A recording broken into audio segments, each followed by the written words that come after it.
extra button.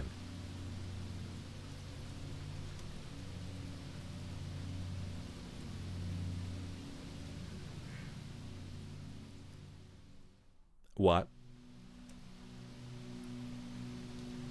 Oh my god. Like this entire time?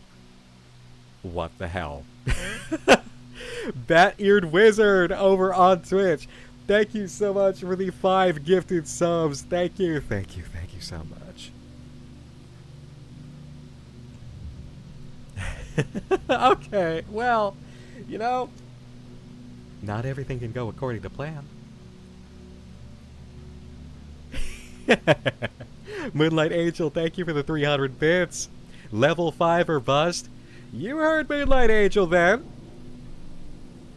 With a Q, thank you for the 100 bits over on Twitch. Hey Nick, I'm just curious, unsure if you've already answered this. Any plans to do a Verbus Malum follow-up now that Season 1 is done? Yes, absolutely. Probably not in the midst of Cabin Fever Dreams though, unless I get too antsy. Bo, thank you for the 420 bits. When did I get a bunny model?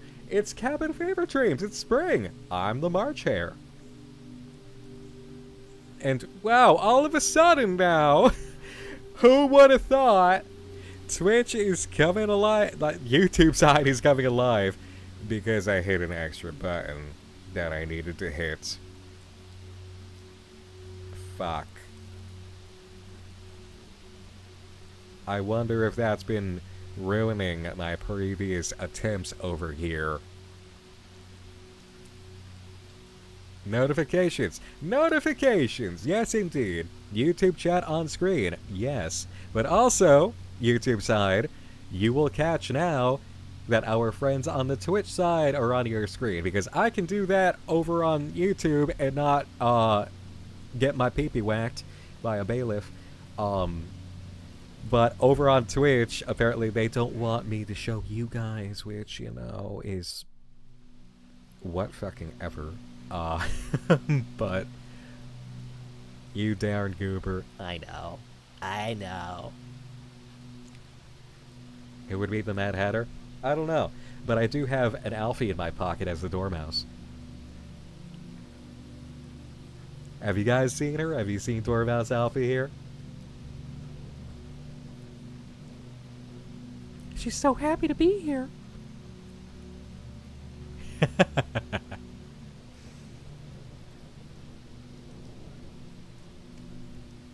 Yeah, that's my gen mates, the term is called in VTuber agency-isms over on the AstraLine whole thing. The Mad Hatter would be Mary. Maybe. And we have a brand new YouTube member getting emotes over on the YouTube side. Panbeam Weirdo. Thank you so much, Panbeam Weirdo. Thank you, thank you, thank you. Bo, thank you for the 69 bits. Very nice of you, Bo. Contributing to the hype train over on the Twitch side. Cabin Fever Dream stuff got you to watch all the AstraLine lore. Well, I hope you enjoyed! And we've got more people from YouTube coming on in as the notification has gone out after I remembered or was made aware of the button. So, thank you.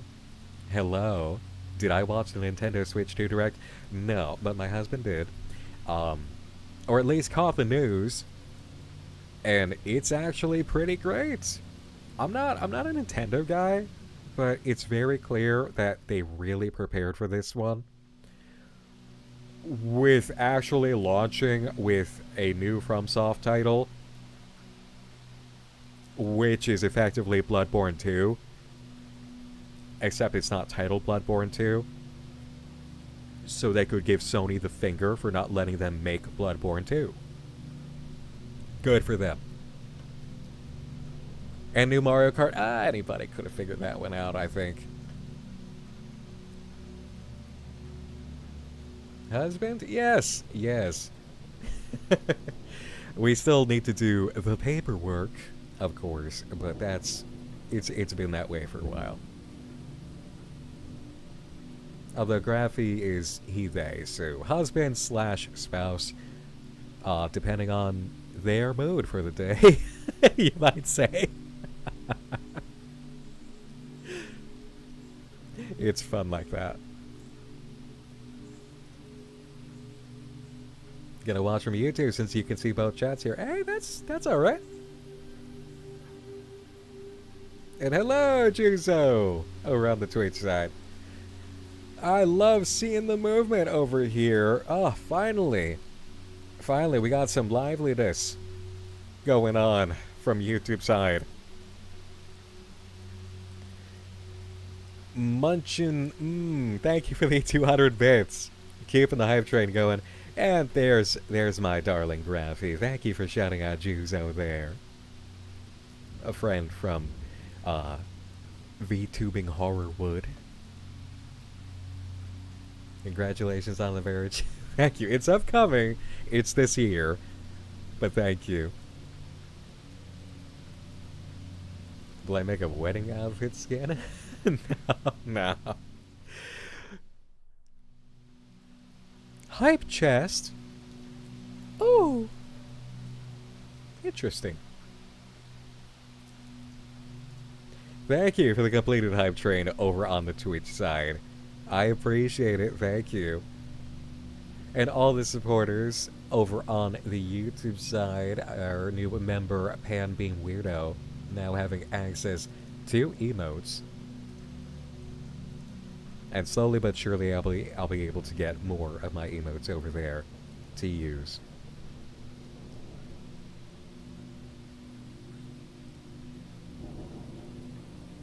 Therefore, rabbit ears? Yeah, therefore, rabbit ears.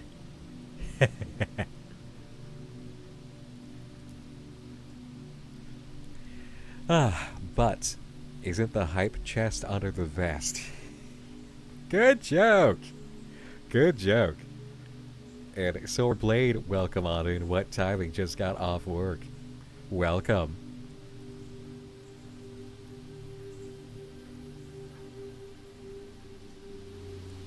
Hey, congrats to you, Panda Hero. Very, very good for you. And Horror Hermit of Hell saying, this is so amazing being able to be in chat. It's amazing to have you. And yeah, see, Pan Beam Weirdo. Now you got your badge, your name, got color, you got the Pog emote there. That Graphy made, actually. Can I guess the meaning of your name? I cannot, Rulers of Domino. That is a mystery to me. Jealous of the vest? Thank you.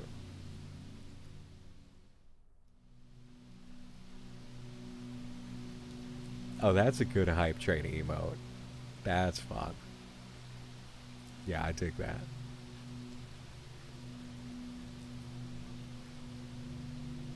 Oh, Persona Full, don't cry, you'll be fine. Almost Easter, but are you a deviled egg person? I don't know. Have I had deviled eggs? I can't quite remember. I had Eggs Benedict recently. That was cool.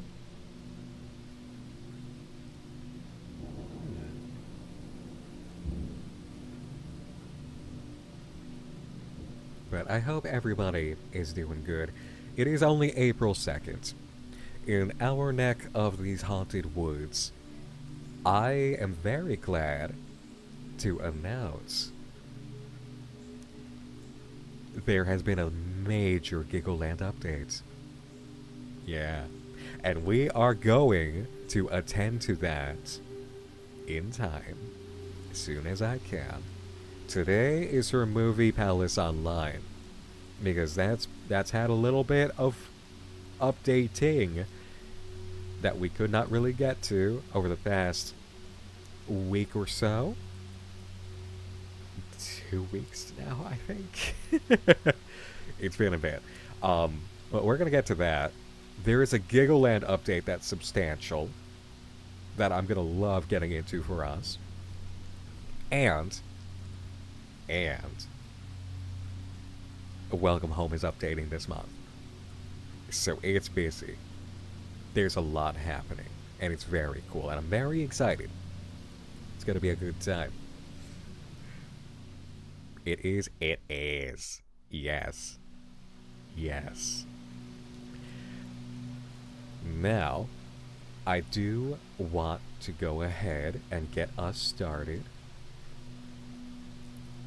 You're very welcome, Whit. Glad you can come around and enjoy. And that March is over, if March felt like that. April is always happier. Always better in April. Welcome Home getting an update. Yep, Welcome Home is getting an update. Last I was told, it's April 11th. So, got something that I need to address, actually, in a happy fashion, before we move forward entirely with Movie Palace Online. If you see on the screen here, it is above the Twitch side chat for you guys over on YouTube.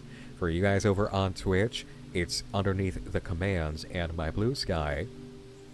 Bo, thank you for the 315 bits, saying, I'm just doing this for the next badge and you're cool.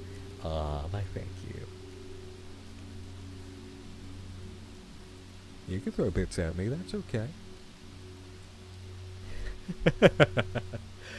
But, oh god, so many hyperfixations are clashing at once this month. Yep! Yep! And I gotta try and find the time for them all. Or just allow the moments to come when I kind of clicks. I should do that. But for the month of April, we are actually sponsored on the streaming side by Opera GX, a really cool browser that you can download right now. YouTube, you might be able to go ahead and click on that on the screen, and I think it might take care of you right there. Otherwise, I have the link in the video description for this live, and you can check that out. But Twitch, you will be able to use the command OperaGX in chat to pull up the link. Vendrick did tell me that you can click on the widget too to download, and there is a linked panel in the About. So, you can do that, and going through it, I really like it. Like, come on, step this way, let me show you.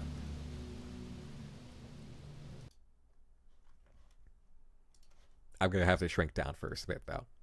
Okay.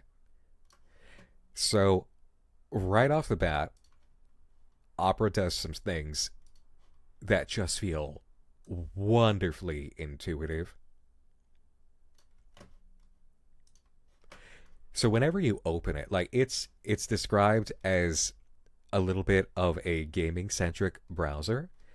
And you can see the moment you open it, you're in the GX corner, where you're getting all sorts of information on games releasing, games going on sale. You know what? Do they have... April 10th. April 10th. Wild Assault.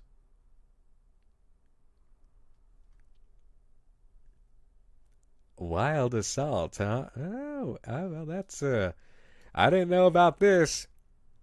Might appeal to, certain sensibilities of mine. Anyway, do they have on here? No, they don't have what I'm thinking of. But there's all sorts of information for games that I think is really cool for people who just, like, you love games and being just on top of things and knowing what's coming through. But it's a heavily customizable browser, and I realize that it solves... Oh god, hold on, thank you, Bo. This is why it can be a difficulty with the multi-stream, because it resets my audio whenever I switch. Okay, there we go.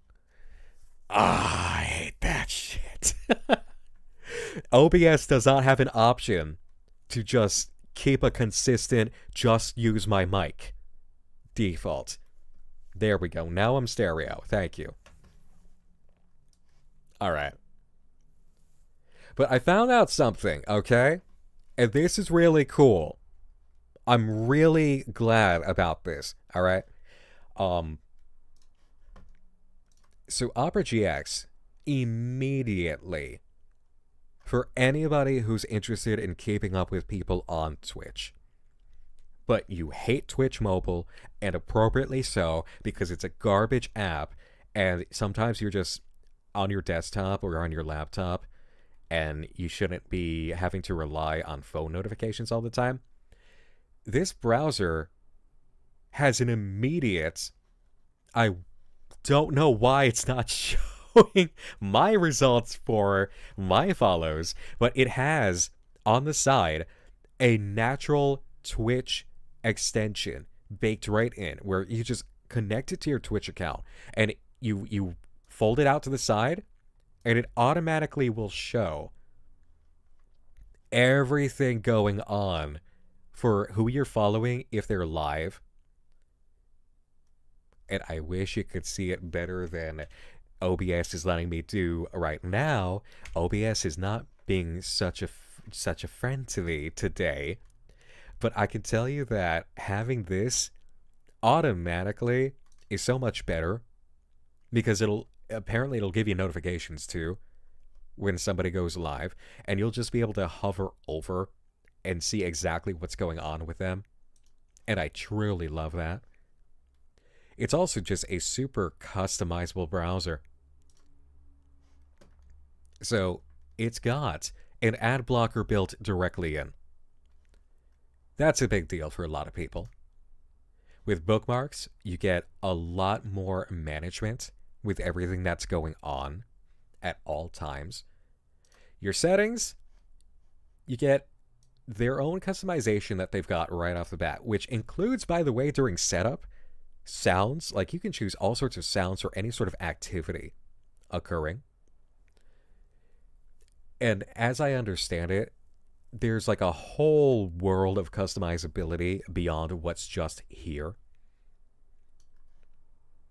Because you've got custom wallpaper stuff, you've got your lighting, your browser sounds, your keyboard sounds, background music, shaders. They have shaders for a browser for websites that you're on. I tried it for a second earlier, looking at Movie Palace Online, and I noticed the difference immediately. It's like just shaders for your browser, but you can do that. They also have the panic button, which a lot of people are going to love. Finally, an answer to the age-old question, is today the day I get caught? Never! Trigger the panic button at any time to instantly hide your current session and force open a new browser window so totally boring it might as well be a Sniper Wolf video. That's literally the text. When the coast is clear, hit the key again to get back into the action. Panic button. No more browsing on Edge. Panic button is set to F12 by default, but you can also assign your own key or URLs here. So, yes, the times that you need them. Night Mind theme on Opera, maybe? Now that would be cool.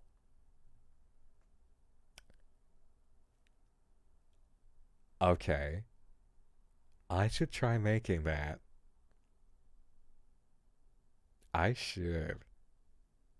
That would be a cool thing. Yeah. You got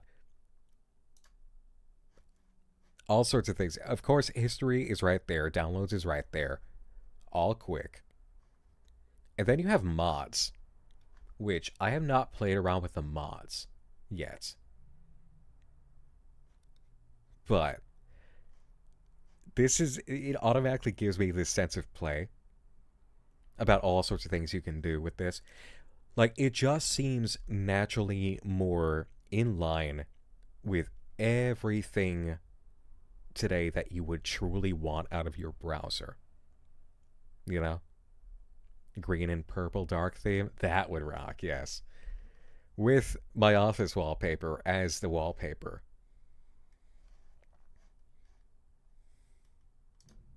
And as for other extensions, like, you can go find other extensions. Like, get more extensions, obviously. Oh, and the player. Okay. No, I don't want that one. No, go to the home. I wish it would show it. But the player, this is a music player. So you could connect to whatever service you have for playing music. And it's got YouTube music as an option too. So to actually have the functionality of whatever music player online that you enjoy just plugged right into the browser itself without going through the tab and being able to operate it from the side, I love that. I'm going to get a lot of use out of that one. That's for sure. But overall, this is really cool. It's really cool and customizable. And if you love games, it will keep you up to date like this right away, just from pure open. And of course, you can program all the tabs that you want to open right off the bat. What browser is this? It's Opera GX, who are our sponsors for the month. And I've got the link over on the YouTube side in the video description. So, how easy is it to set up? It was so easy. It's so naturally easy. Like, it's so clean, and it's just screen by screen. Hey, you want to take care of this real quick? We've got this. And it feels fun the whole time. There's a natural sense of, we know how much you have not enjoyed setup sequences or other things and how you would like it to go. So this is exactly how we built it. It's got all of this smartphone functionality of everything you enjoy that truly works. And it's just intuitive. And it's like, when you ask yourself, why can't it just be baked in like this? It's baked in with Opera GX. It's got that PC customization feel, but for your browser, to incorporate all sorts of elements where you're not chasing down a bunch of tabs. It's just baked right in. I'm about it. So, that being said, again, over on the YouTube side, the link is in the video description, and you should probably be able to go ahead and click on the screen on the lower left. I did discover earlier that widget there is not actually updating live time. I don't know what happened. It seems to refresh itself and correct itself every time I open OBS. Or maybe it's an internal clock. I'm going to have to find out. Does it work on Apple? Good question. It might. You can just give it a try. You can go over and see if it works. But on the Twitch side, you can just apparently click on the widget on the screen, or click the tab, not the tab, the panel in my About panels underneath the video, or just use the command in chat. It's in the App Store. Okay, so yeah, you can. Opera GX. It's also available on mobile. You can get a mobile version of this. It's great. But my big thanks to Opera GX for sponsoring for the month of April, and for turning me on to a truly cool new browser. Thank you, Opera GX. And now, of course, it is time for Movie Palace Online. You ready?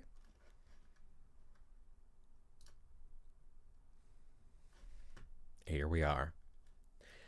Okay, let me just make sure that we've got this going for recording for our compilation later on.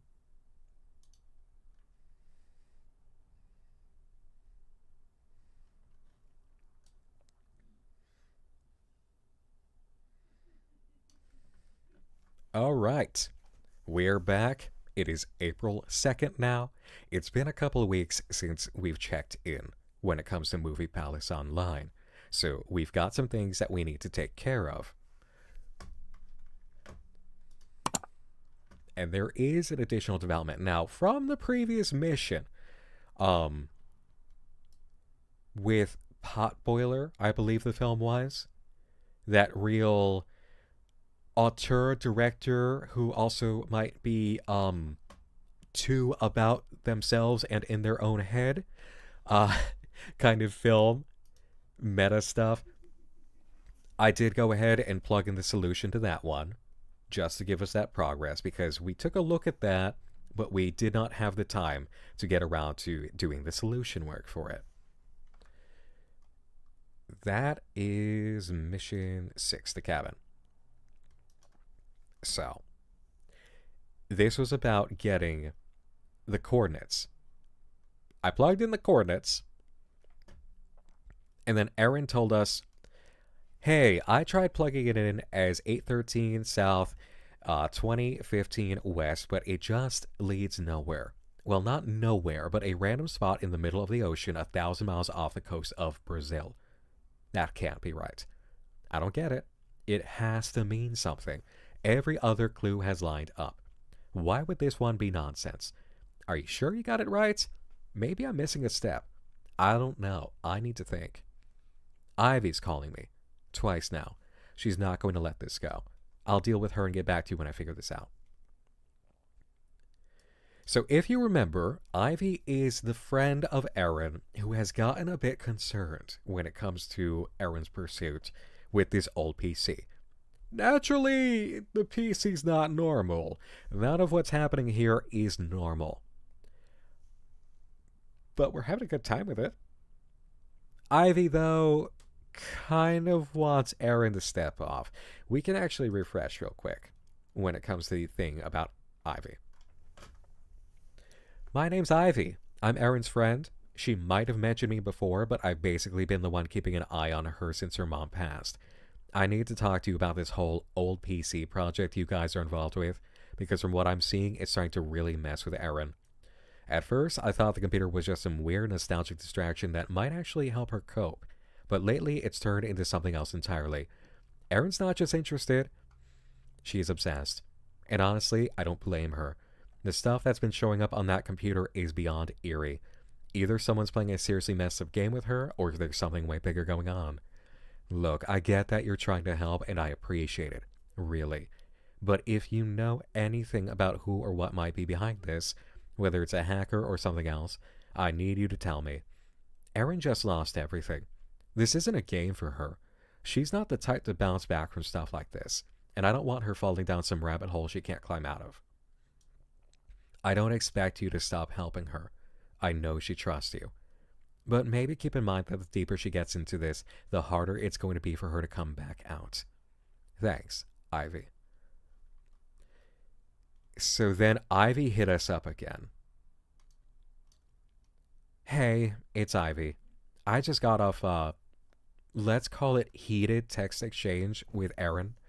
I'm attaching the screenshots so you can see for yourself. She actually blocked me. Blocked me. She's shutting me out, refusing to listen to reason, and I know you see it too. This is going way too far.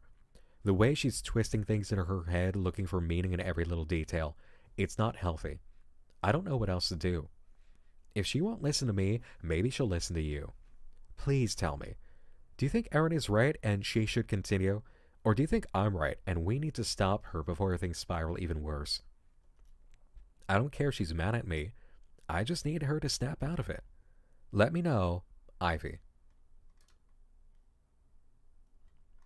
Okay.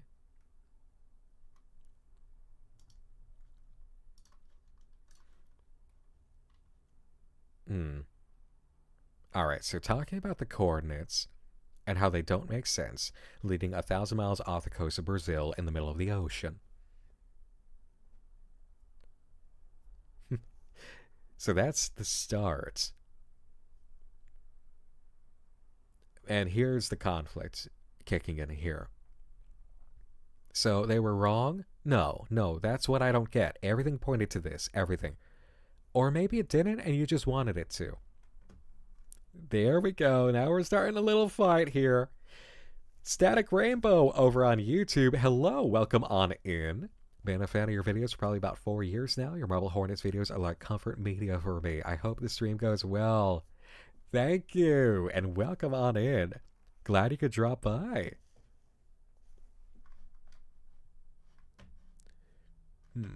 Okay. Oh, we don't need that anymore. So, first screenshot. No, it's not that. I've been over it 100 times. The movie, the symbols, the way everything lined up. I didn't make this up, Ivy. Okay, so what are you saying? I don't know yet, but coordinates lead somewhere. There has to be something. Maybe. Aaron. What if it's not a place at all? Oh my god. What if it's a date? Aaron. Think about it. The format. Month, day, year, it fits. I should have seen it before. Don't. August 8th, 1994. That's the day my dad died.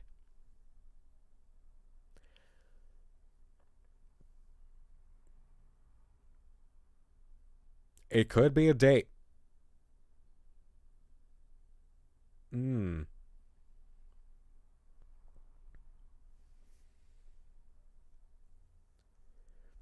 Oh, Crimson Lizard.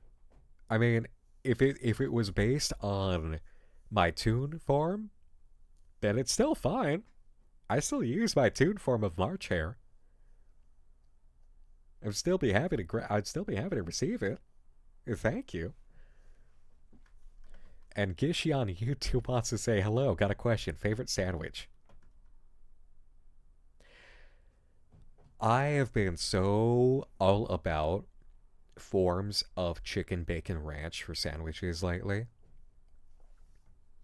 Like chicken, bacon, some cheese, and then a good spread has been awesome.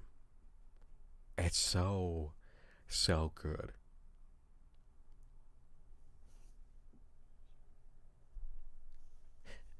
Also, I'm going to say this one over on YouTube. Jessica Turner. Hello, lovelies. Quick question. I'm a lesbian. So is it weird that I find the combination of your voice and your avatar oddly sexy? No, dear. No, it's not odd. Cloudy Hats over on Twitch. Hello. First time catching a stream after binging the lovely VODs and watching for years. Welcome on in.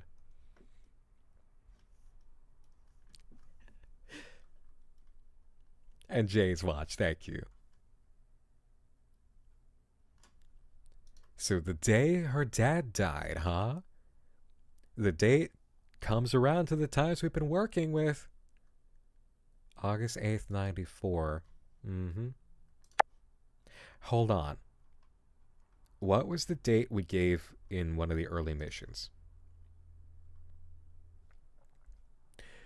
August 16, 94. The disappearance of Aaron's mother's friend. Okay.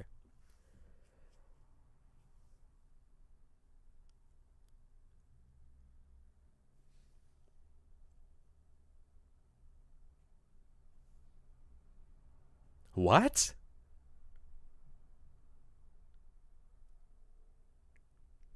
Huh. What? Hold the fucking phone. She disappeared. 8/16/94. Aaron Lockwood, who our Aaron is named after. Her mother's best friend, who disappeared, or... No. Let's review the information. Water bodies. She disappeared in 8/16/94. She was my best friend.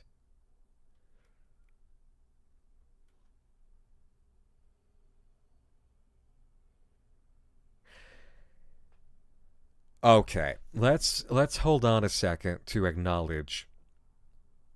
Do we truly have enough evidence to say that in context of these messages that it is Virginia? Because that's Erin's mother's name, right? Virginia, as I remember it. She was my best friend. How do we actually know that's what's happening here?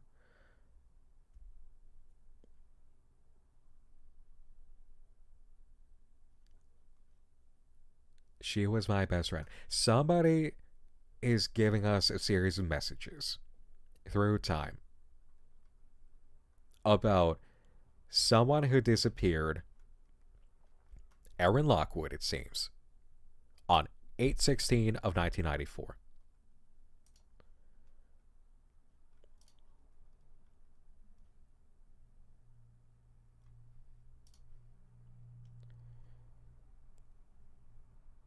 Erin Lockwood.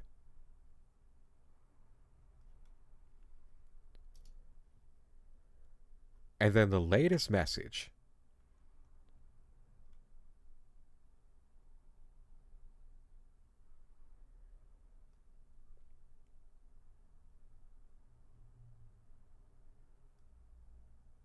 Eight 2015.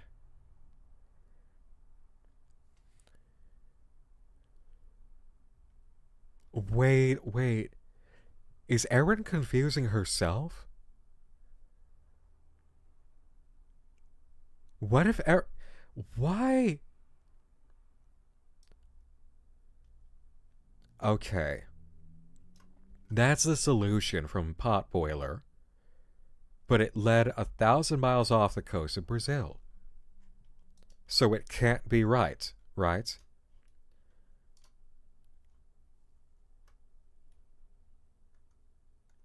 Month, day, year, it fits. I should have seen it before. August 8th, 1994. Erin, why?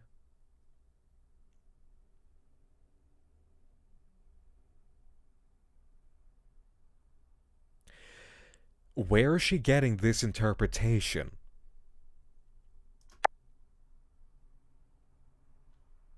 How is she coming up with this interpretation when that's not what the code said?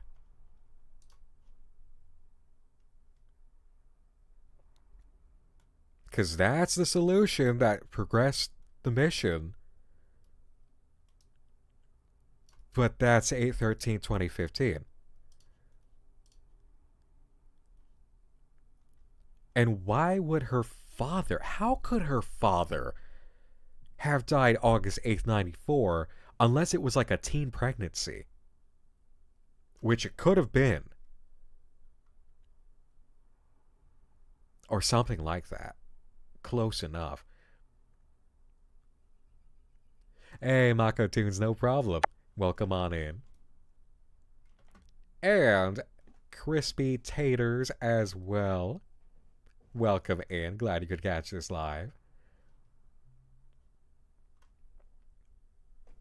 Aqua Spider on YouTube is saying, emotionally, the idea that Erin is named after Virginia's missing friend reminds me a lot of Petscop and the way Marvin sees Care as, does that say Lena? We'll have to see if the tone goes there or not.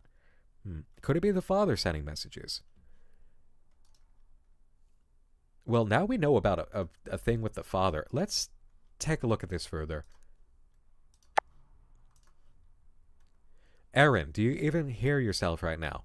What? You were so sure this was a place. Now it's suddenly some cosmic message from the universe? They're cosmic messages from somewhere. Like, give us some credit for that at least, Ivy. How do you not see what's happening? You're twisting this into whatever you need it to be. I knew it meant something. I could feel it. No, Erin, you wanted it to mean something. You're taking random pieces and forcing them together because you need them to fit. You're so deep into this you don't even realize you're making things up. Oh, and you do? I know this isn't healthy. I know I don't even recognize you anymore. That's rich, because I don't think you ever really understood me in the first place.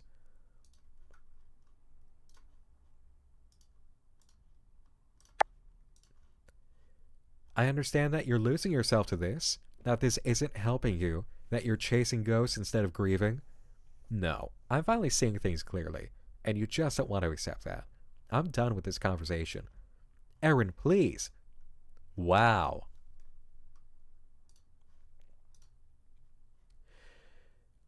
So Aaron is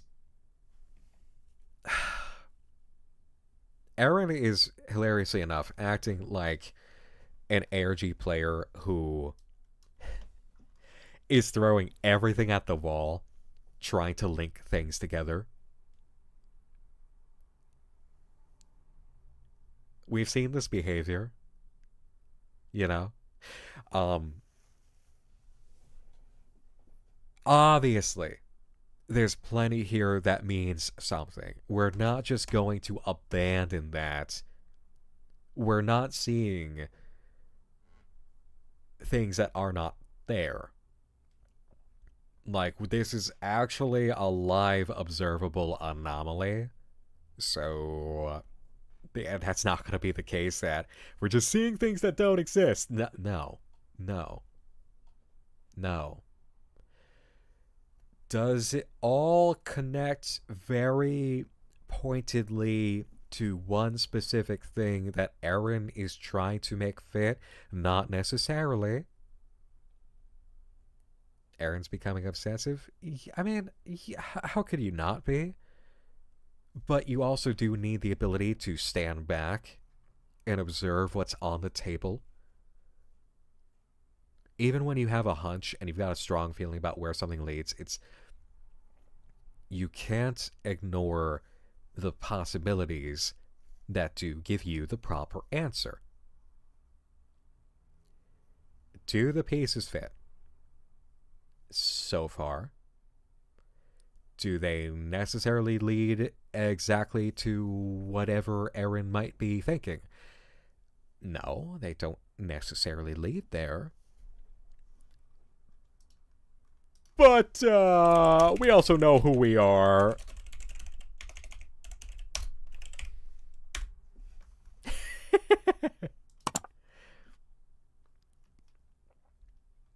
I really hope you're right, but I have a feeling this isn't going to end well. There's something you should know about Aaron's past. It might change your mind. I'll tell you more soon. Oh. Would this actually change our mind, though?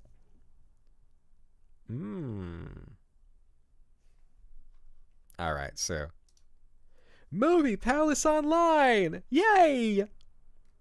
This week's newsletter is fresher than microwave popcorn and hotter than the latest VHS release. The Movie of the Week contest results are in. Did your pick make the final cut, or did it find its way into the bargain bin? Plus, dive into Hollywood's wild side with this week's trivia and behind-the-scenes gossip that's too juicy to rewind. Check out the attachment for all the cinematic goodies.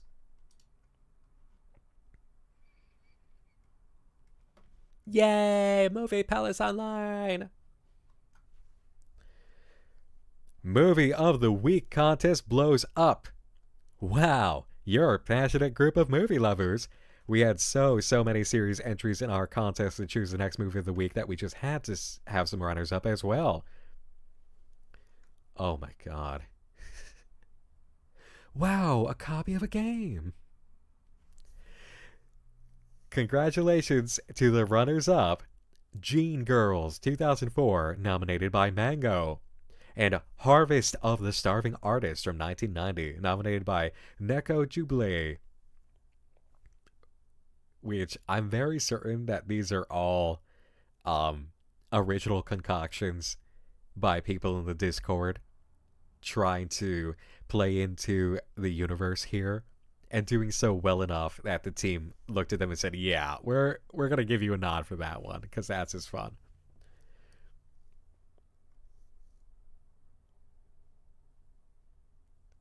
And special congrats to the winner, Neon Bloodstorm from 91, nominated by Flooper.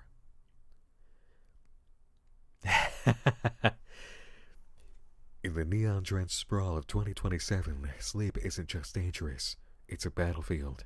When ruthless tech mogul Dante Voss perfects a way to hack into human dreams, he seizes control of the city's underworld, manipulating minds while his victims lie helpless in their beds. But one rogue cybercop won't go down without a fight. Colt Maddox, action legend J.B. Valor. Action legend J.B. Valor. Love that. Is the last uncorrupted officer of the Neural Crimes Division. With a cybernetically enhanced spine and a grudge against Voss, he's the only thing standing between the world and an army of unwilling sleeper agents. To take down the Dream Hacker, Valor must infiltrate the Mindscape, navigate the twisted corridors of shared nightmares, and survive a gauntlet of assassins armed with reality-warping tech. Featuring jaw-dropping practical effects, an electrifying synthwave score, and fight choreography that redefines sci-fi action, Neon Bloodstorm delivers thrill-a-minute cyberpunk mayhem. From explosive shootouts and glitching digital arenas to a gravity-defying car chase through a holographic city, Neon Bloodstorm has already achieved a cult status and is sure to be rediscovered by future generations of action-loving cinephiles. But why is it called Neon Bloodstorm? What does that have to do with dream hacking? Because it's cool.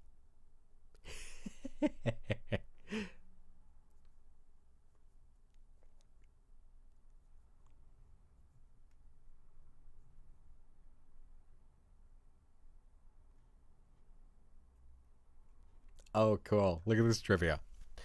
The studio projected that Neon Bloodstorm would be an enormous success, and reportedly had a cartoon series, a board game, and a series of comic book tie-ins ready to be released ahead of the inevitable sequel.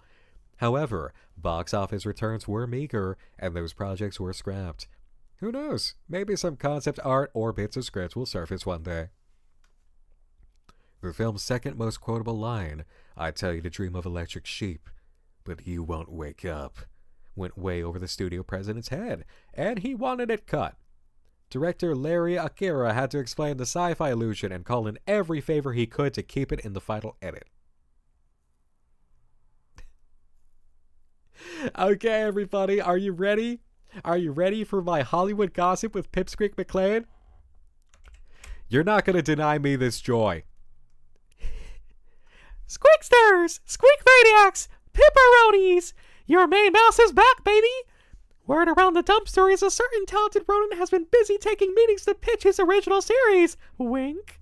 The big cheeses think the 18 to 35 male demo is ready to come up a raunchy postmodern cartoon and are salivating over the merchandise possibilities. My very reliable insider source expects the deal to come through very soon. What else has got my whiskers a-twitching? The latest in the Pamela Lee-Roxanne Sinclair feud. These two definitely famous for their talent actors just recorded a pop song together. Legend has it that Roxy ported iced mocha on Pam Shizu after Baywatch casting news broke, and they've gone downhill from there. Remember when they allegedly got into a fight at a Beverly Hills department store and hurled thousands of dollars worth of Fabergé eggs at each other? Well, they hope you do. The song is called All the King's Horses. It tries to convince us that actually they were buddies all along, with lyrics like, "Roses are red, envy makes them green. All the king's horses couldn't outrun these queens."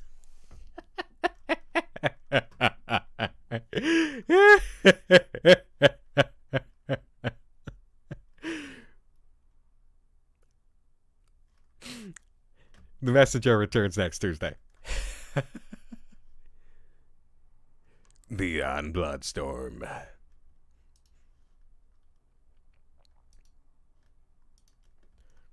Cyber America. Exciting news from Cyber America.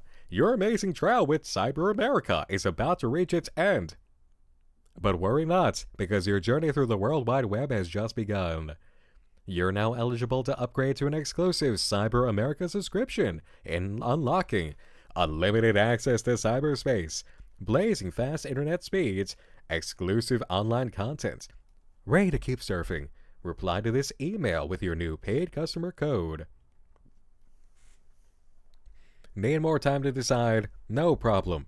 Use our easy phone service to extend your free trial.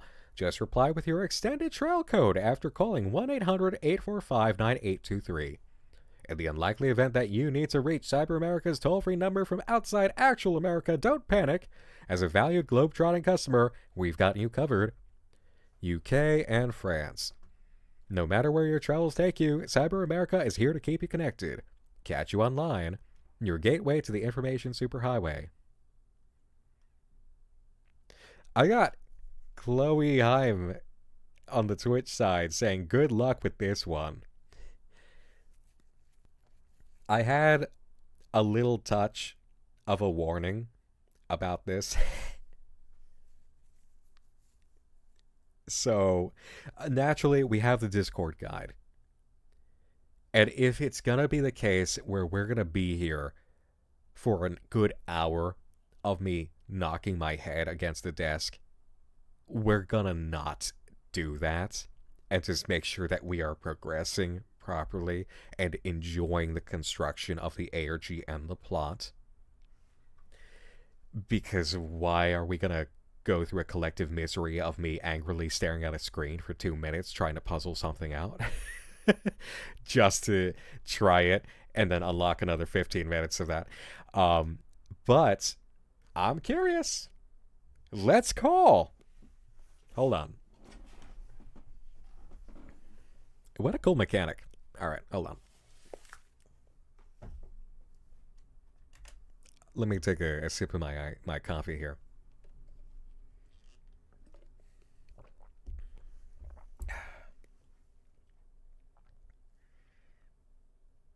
Let's see. Call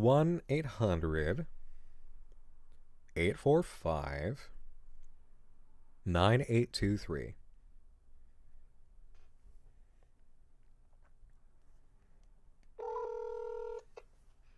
Welcome to Cyber America. Please choose among the following 9 options. To reach our friendly sales team and get yourself online in a jiffy, press 1. For technical support, press 2. For technical assistance, press 3. For technical supported assistance, press 4. For assistance with technical support, press 5. If you have a question for our billing team, press 6. If you have a general consumer or corporate inquiry, press 7. If you are calling about a Cyber America free trial, press 8. Or, to speak with an agent directly, press 9. 9 is always the option, but that's not going to happen here. Thanks for your interest in a free trial of Cyber America. We're confident that once you've tested the internet, you'll be going back for cyber seconds. Cyber America wants absolutely every person in America to get online with us, so we're committed to making our free trial options as accessible as possible. How can we help connect your call about a free trial of Cyber America? Extended To reach trial. our friendly sales team and get yourself online in a jiffy, press 1. For technical support, press 2. For technical assistance, press 3. For technical supported assistance, press 4. Okay, For curiosity. assistance, Go with the 9. Hold on tight. We're transferring your call to one of our Cyber America agents. If at any time you'd like to return to the main menu, press 0. Cyber America, log into the future. While you wait, take the Cyber America Trivia Challenge. Buckle up for some digital age trivia. Question 1. How many times has Cyber America been voted the Internet Service Provider of the Year by readers of Wired magazine? Twice. The answer is 0. But we remain optimistic. Question 2. What is the maximum speed of Cyber America's cutting-edge dial-up service? The answer is 33.6 kilobits per second, which is literally the fastest connection speed possible, probably forever. Question 3. How many different Cyber America servers can our customers connect to? 1.5. The answer is 20. Before you ask, Oh, that's good. no, they don't all have different copies of the internet on them. That concludes the Cyber America Trivia Challenge. Just think, if you were connected to the internet, you probably would have been able to find those answers instantly. Who knows what the internet has in store for the future of trivia? All of our agents are busy right now. Your call is important for us. Please stay on the line. Hold on tight. We're transferring your call to one of our Cyber America agents. If at any time you'd like to return to the main menu, press 0. Cyber America, log into the future. While you wait, take the Cyber America Trivia Challenge. Buckle up for some digital age trivia. Question 1. How many times has Cyber America been voted the Internet Service Provider of the Okay, Year this by cannot readers of be Wired the way magazine? through. 0. Welcome to Cyber America. please choose among the following 9 options. To reach our friendly sales team and get yourself online in a jiffy, press 1. We'll For try one. technical support, you've logged in to sales. If you are a new customer, please press 1. If you are an existing customer, please press 2. If you are a new, existing customer, please press 3. If you are a non-existent customer, please press 4. If you are a non-existent customer, we regret to inform you that, by definition, you do not possess the necessary ontological status to engage in a commercial relationship with Cyber America. If this is an error, and you wish to reconsider your medical standing, returning to main menu. Welcome to Cyber America. They had fun with this one. Options. To reach our friendly sales team and get yourself online in a jiffy, press 1. For technical support, press 2. For technical assistance, press 3. For technical supported assistance, press 4. For assistance with technical support, press 5. If you have a question, Let's try 4. we're sorry, but that department is closed right now. Please call again later. Returning to the main menu. Welcome to Cyber America. Please Okay. choose among the following 9 options. How about 2? To reach our friendly sales team and get yourself online in a... You've logged into technical support. If you are having issues with your free trial, please press 1. If you need instructions on how to power cycle your computer, press 2. Rest assured, our technical support agents have been extensively trained on the topic. Does your computer have a nasty virus? Press 3. For all other technical problems, press 4. Hold on tight. We're transferring your call to one of our Cyber America agents. Oh my god. At any time you'd like to return to the main... Okay, I see what's up. For the very first time, your logical way through here is exactly what you cannot pursue. As in, normally, I mean, usually with this shit, I just sit there and I say, give me a human. And I get shit done, right? Because most of the time, it's like, fuck this shit. It's not going to work. What a garbage way of just putting you behind a wall. With maybe 20% accuracy. But here, we can't get a human. So, for the sake of time, let's see, what was the step pattern here? I gotta know. What was the pattern?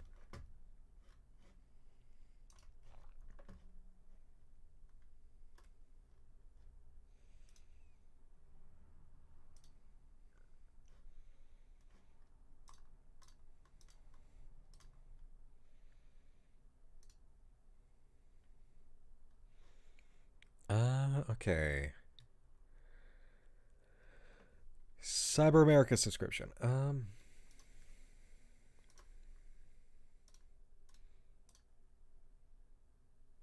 I got it. Okay.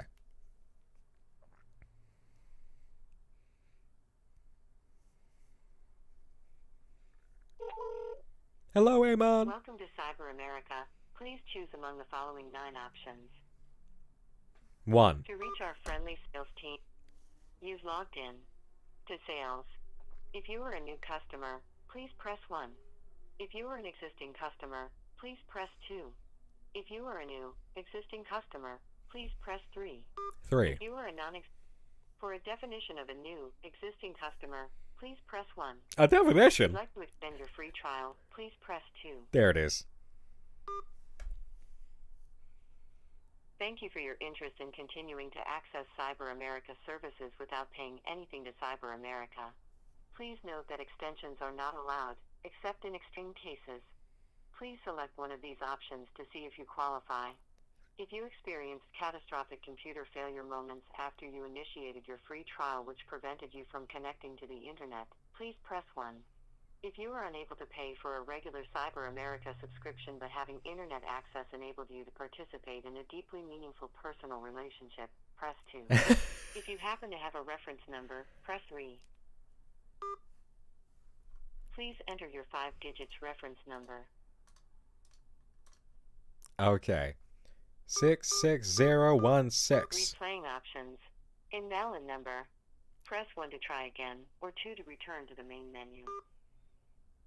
Please enter your 5 digits reference number.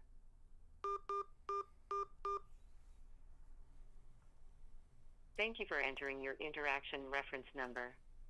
Please wait while we check the status of your request. We're happy to help you proceed with a free trial extension. You are currently at step 2 of 7 of our intuitive, easy-to-use automated trial extension service. Cyber America wishes to inform you that you have traversed the aforementioned ontological threshold and have transcended your new, existing customer status.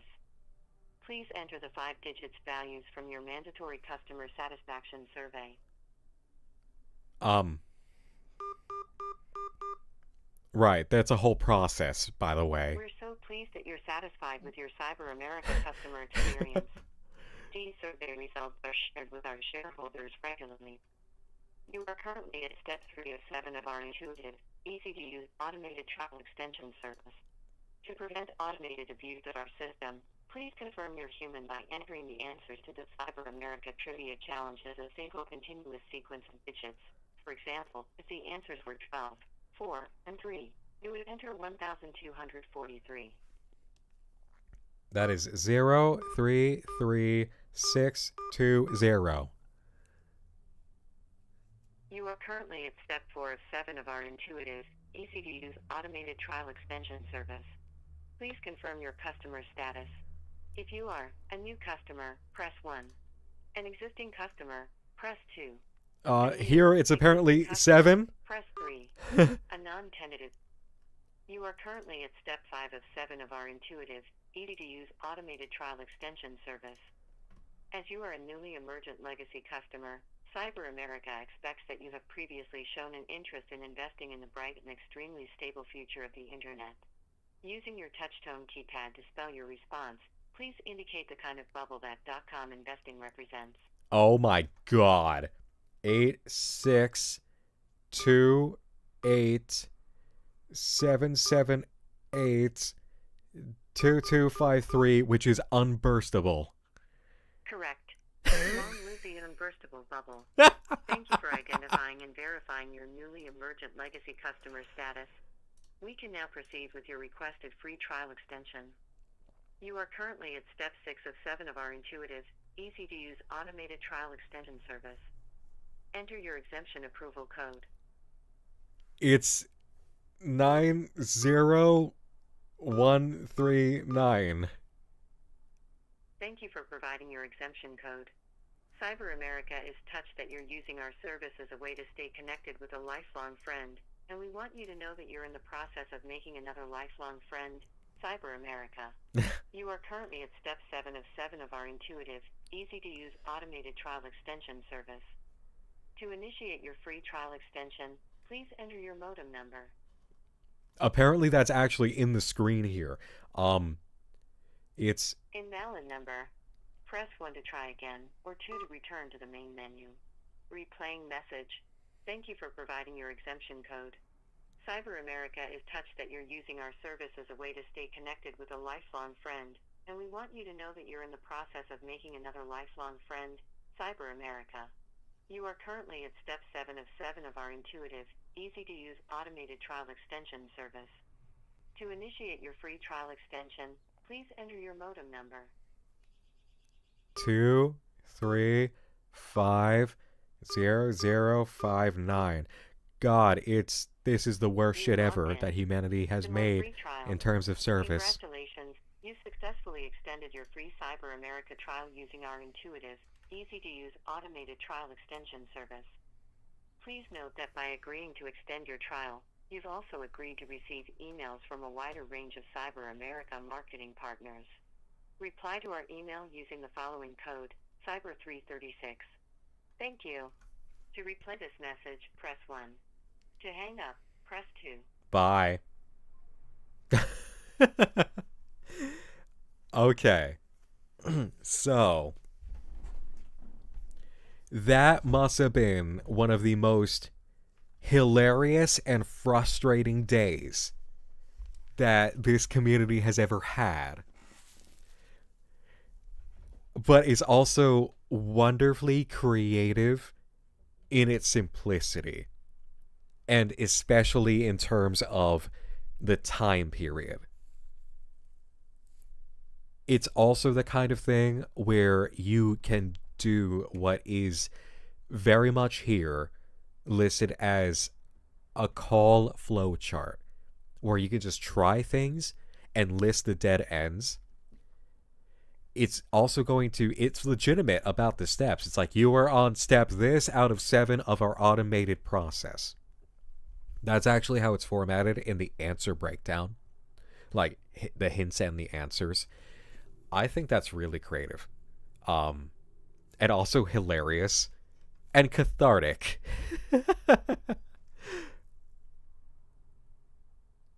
It's not a service, it's a lifelong friend. Leftovers are good on Twitch saying, I finally catch my first live stream, and I come into the true horror. Yeah.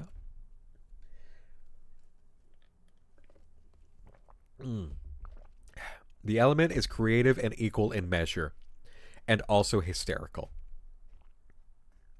Like, you could solve this with your phone, a smile on your face, and a Word document. You know, or just something to write down the process. I really like that. For it, like, to get away for a minute from scanning these videos of these false movies with all the secret code, puzzle work, and ciphering inside. That makes me smile. That was a good touch. And to know that one of the answers for the phone was actually in the scene, if you zoom out, that's really cool. I love that they actually used what was in this beautifully rendered environment. Bro, what is happening? You might be a little confused. You might be just a touch late. It's okay. Don't panic. It's Movie Palace Online. It's an ARG attached to Lost Records, Bloom and Rage by Don't Nod, which is a great narrative experience, choice-making narrative experience, about a mystery in the 90s surrounding a riot girl band and paranormal circumstances out in the woods. It's really cool. I do have a VOD edited on Nightmind Live about it if you want to catch up to everything that happened before now. But we have been following these along week by week for the updates. Yes, actually going through that whole process with the phone must have been frustrating, but the kind of frustrating where every few minutes you smile and you laugh. And you do feel rewarded for knocking out paths and getting the other ones. I really approve of that one. Annoying, but cool. You know? I'm about that. I'm for it. Bring out the yellow pages. Oh god, the yellow pages. Alright, Cyber336.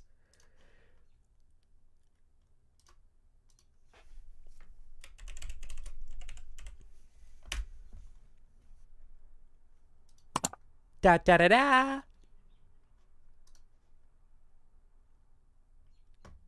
Oh.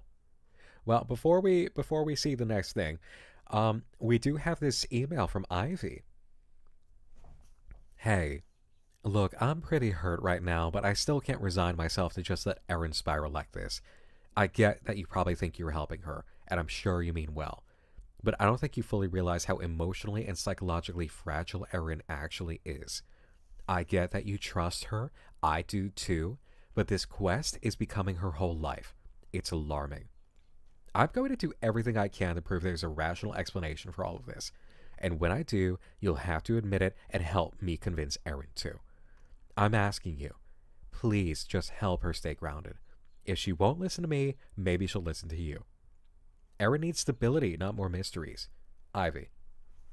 Now, with everything we've been experiencing, Ivy's wrong, but having this character who is a partial outsider in the midst of all this, giving us moments of doubt, giving us pause for a little bit of concern and to question what it is that we're doing and what Erin's doing is an excellent touch for the story and the interaction mechanics.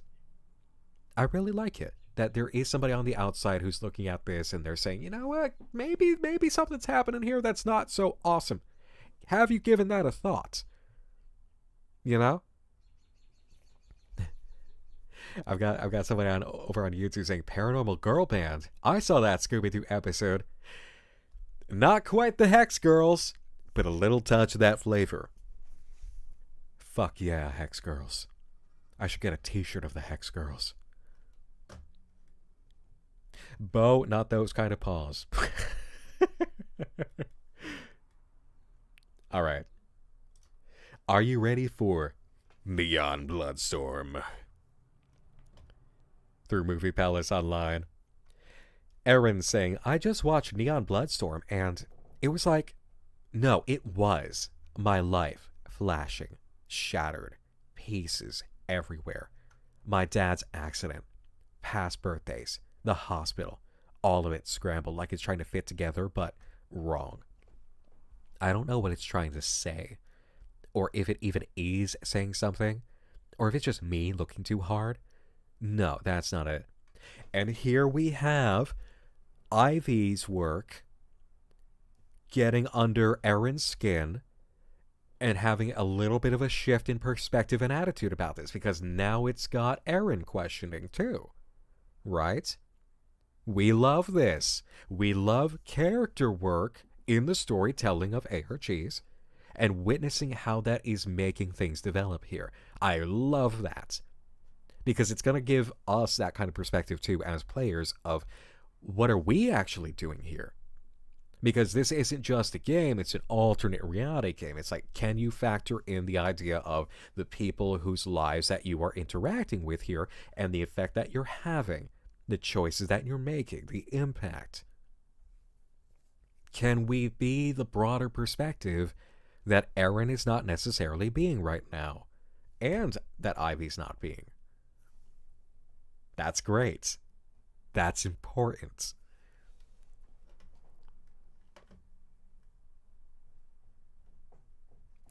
Aqua Spider saying, okay, chat, let's get Erin to eat some lunch and drink some water. That might help a little bit. Little bit. Also, Flaming Skull, yeah, I'm sorry, I'm not gonna, I can't necessarily send you away for 2 hours to watch the previous VOD. So I'm not gonna expect that. But later on, if you want some kind of where this started, you can check that. Hex Girls T for VTuber model win. I gotta get the YRP shirt on myself first. Okay. So, can you take a look? Maybe you'll see something I'm missing. Just so you know, I'm slammed today, so I won't be able to reply unless it's something big. Thanks. Let's check out Neon Bloodstorm.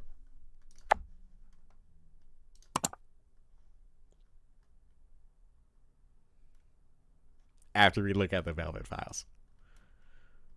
Because you know I love my Velvet files.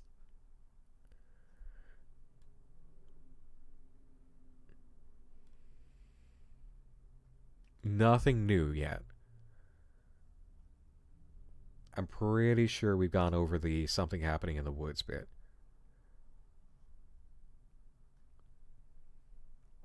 Yeah, the code's in a shade of blue. Right, that was used already.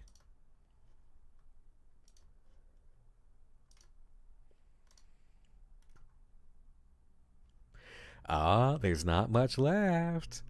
We do have Tape 2 for Lost Records Bloom and Rage coming this month.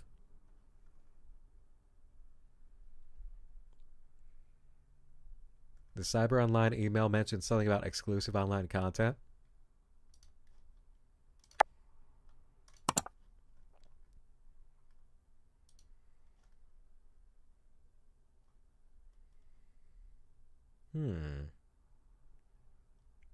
I wonder.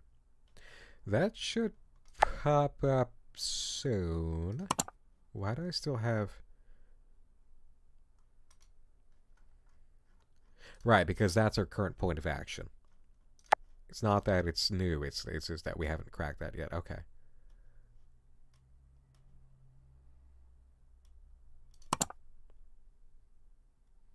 Spoilers. We got the logs, we got the spoilers. Spoilers for anything we... Okay, the guide, right.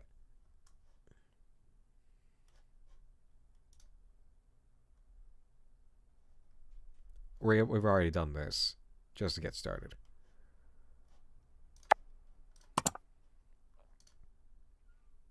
Neon Bloodstorm.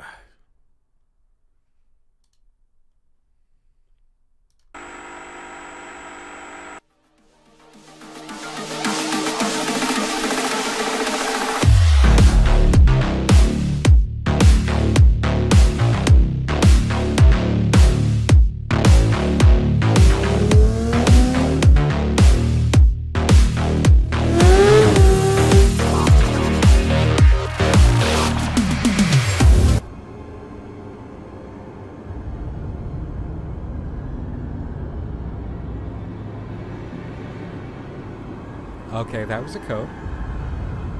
That was some numbering. Oh!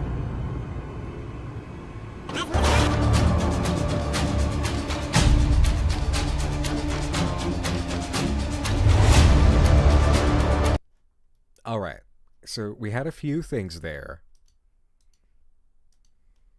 Bravo. 10. 10th birthday.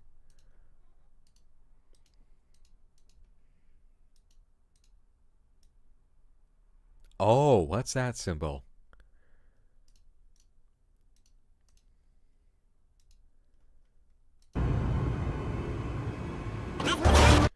Huh. That's quite a face. Flipped car.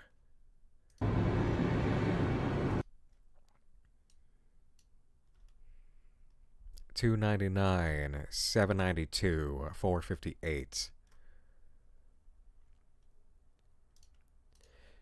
The creature looks werewolfish, right? And there's the symbol again, in the eye.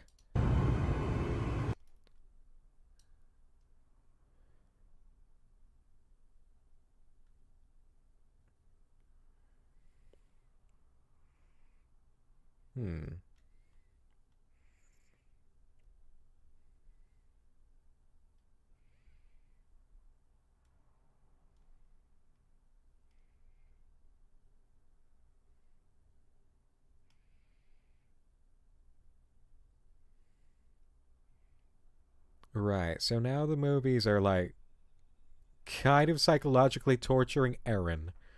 It's the U sound in Japanese. Okay. Thank you, Bo. The U character in katakana over on YouTube side too. Good, thank you. Alright. So that is the old stuff. That's mission 7? Yes.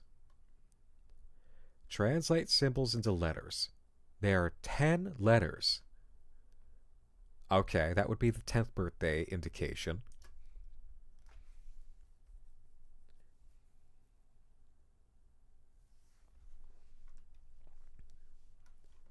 Oh, there were quite a few symbols in there. Huh. Cloud Pubes is here on Twitch. Welcome, Cloud Pubes. You guys on YouTube won't get it. That's okay, though. Don't you worry about that. It's a thing.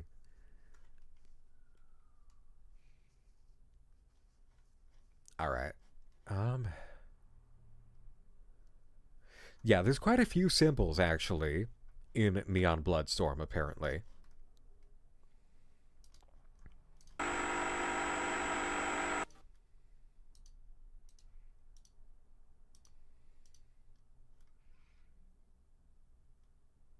Like, the video was well scanned and quite a few symbols were found.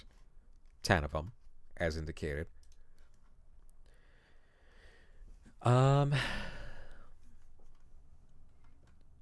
We have an E, an I, an S, a P, a C, and then R, B, and U.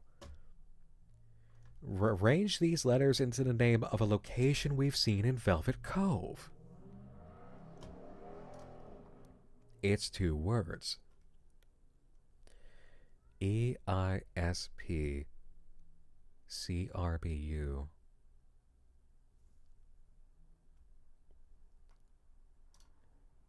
Ah, the club. The Blue Spruce. Okay.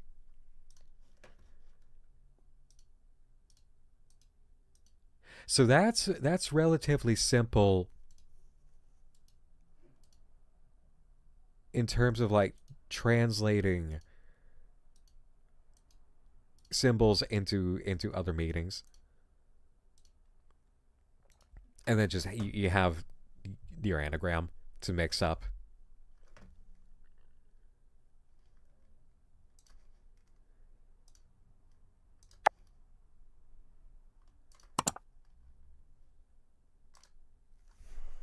Let's see how she responds to that. Blue Spruce.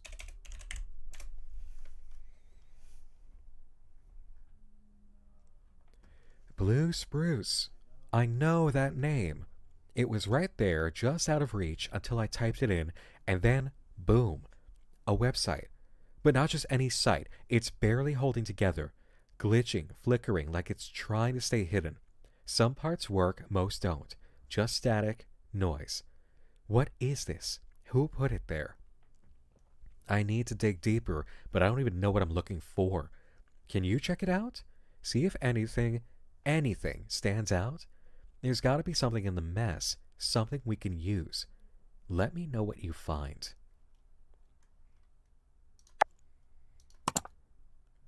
And now it's available to us. Thus, the Blue Spruce Bar. That's the site. Okay, hold on. The cat's at me. One of them. Hello, Quince. All right. Special of the week. House rules for the Blue Spruce. You break it, you bought it. On game night, we cheer for the wings. Want to weigh someone else's jersey? Find another bar. Want to weigh someone else's jersey? I think you mean wear, unless that's intentional as part of a code. No fighting. If it comes to blows, take it to the parking lot. And don't come back until you've shaken hands. Sorry.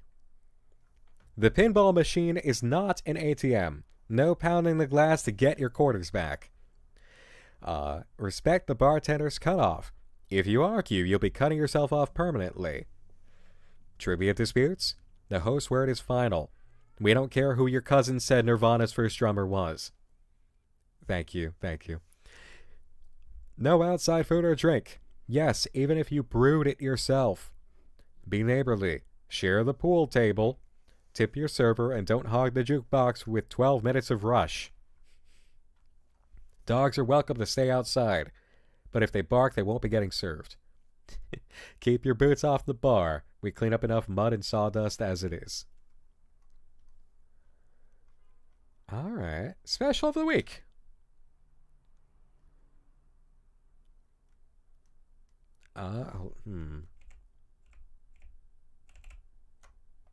I can't go in further. All right. Anyway, I can make this bigger for myself. Not really. Monday. Carl's Skinny Sunshine Pizza. $13.95. Just like I ate in Naples last summer. I make a thin hand-tossed crust, smother it in a tangy marinara sauce with just the right kick, then top it with gooey mozzarella. Why are you making me think about what to eat later in the middle of a stream? How dare you? What the hell? Come on. Peppery arugula, caramelized onions, and sun-dried tomatoes that bring a burst of concentrated flavor in every bite. Try it with a drizzle of balsamic vinegar. Bella. Okay,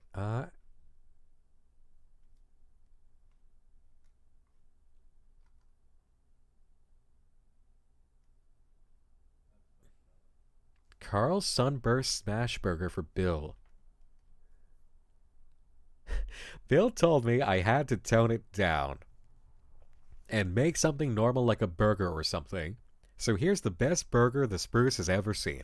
We start with 2 smashed beef patties, seared to crispy edge perfection, then stack them with melted Monterey Jack and a copious dollop of my roasted garlic sun-dried tomato jam.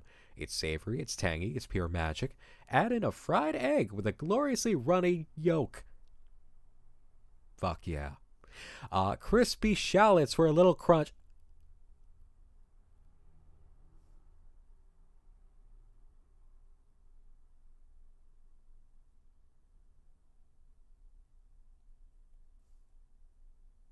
A breakfast burger with shallots? Is that okay?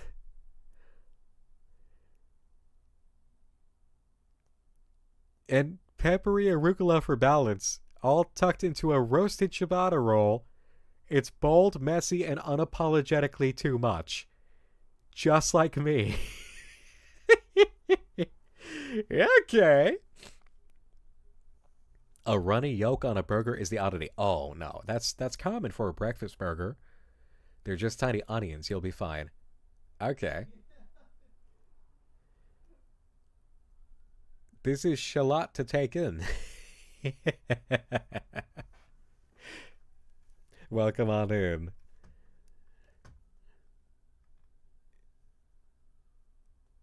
Fish and chips is good. Man, I love a good fish and chips. That's the New England in me.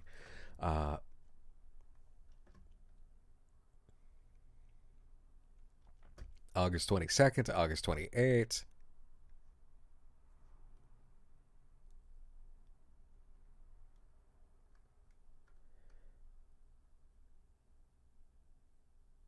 They should, whoever wrote this should know they did something dangerous. Like, this is a wonderful menu. It hurts to look at this and be sitting here on stream. Why are you making me do this?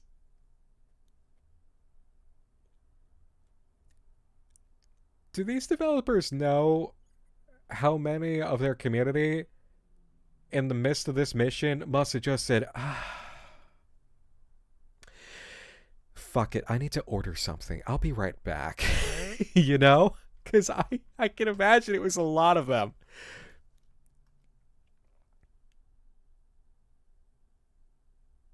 All right. It's gotta be something to do with a menu item during a date range that matters to Erin, right?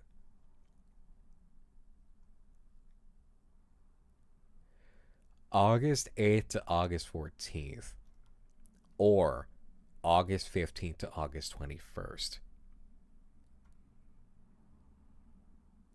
My immediate assumption as a player is that we need to find the menu item from a specific day that matters to Erin. Probably the day her father passed, or the day of the accident. So, let's review. My dad's accident, past birthdays, the hospital, Blue Spruce. Go back to Ivy's confrontation. August 8th, 1994.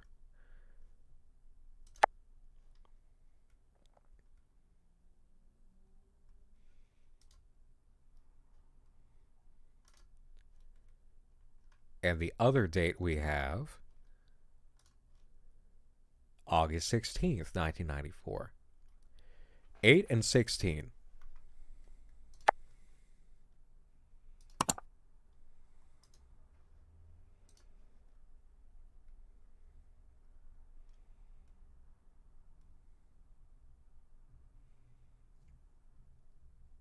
Turkey Club. August 8th. Turkey Club, right? Yeah, 8, 9, 10, 11, 12, 13, 14.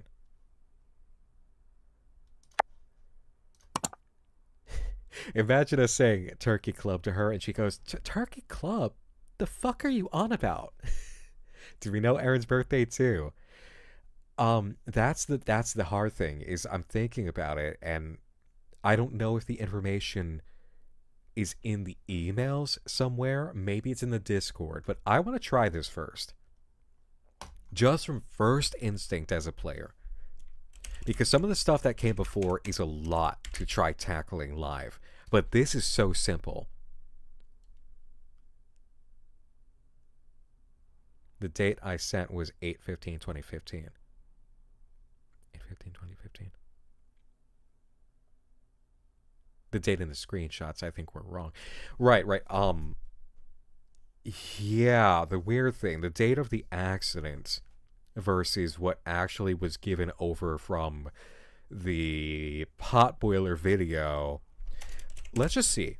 Let's just see what happens with this, all right? Turkey Club.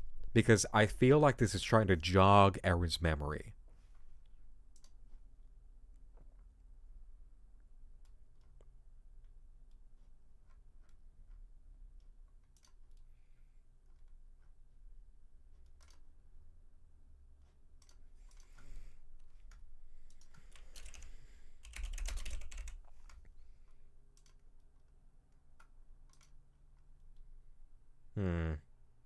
Okay. That's not giving me anything. Let's try the 16th.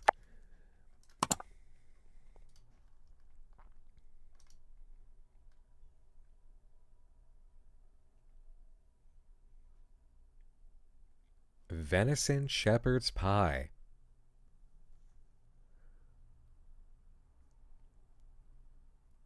'15th, right.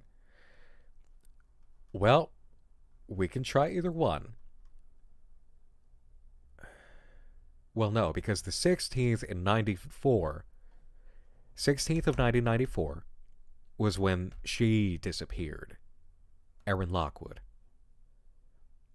So I'm going to try for venison shepherd's pie. Hold up a second. Hold on. Wait. You could get a venison shepherd's pie for $7.95 back in the day. Everything sucks lately. Ouch.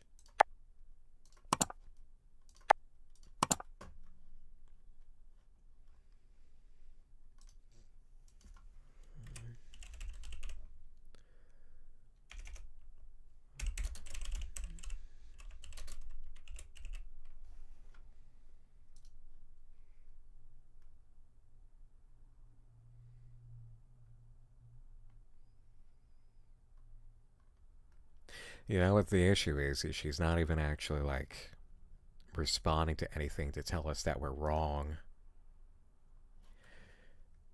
That's a touch concerning for our ability to make progress. Let me just check the Discord to make sure that something hasn't bugged here. Oh, what the hell?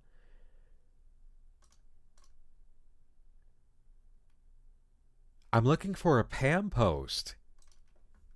That's news. I should have checked. I should have seen if Pam posted along with that. I got so excited by Blue Spruce Bar, but that makes sense because Pam is a constant at the Blue Spruce. That's where we first meet her in game.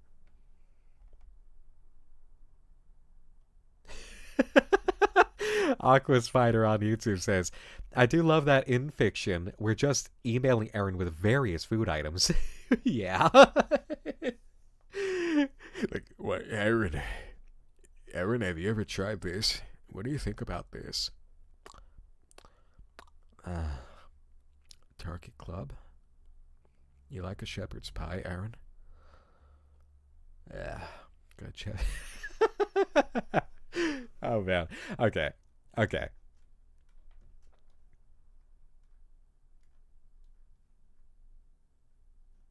Well, there's a Blue Spruce. The man with the floppy disk. Alright, Velvet Watchers. Strap in, because this one is weird. And honestly, a little rude. So there I was minding my own business at the Blue Spruce, absolutely obliterating a plate of Chef Carl's legendary shepherd's pie. Seriously, if I ever disappear, someone make sure they put that on my gravestone. I'm just vibing, enjoying life when suddenly a wild floppy disk appears. I did not put a floppy disk on my table, but there it was, sitting right next to my fork like it had always been there. No label, no case, just an unmarked mystery disk of doom. Naturally, I did what any sane person would do. I looked around like an absolute maniac, and that's when I saw him. The guy. From Disturbed? The Disturbed mascot? The guy? I'd be pretty fucked up seeing that in real life, too.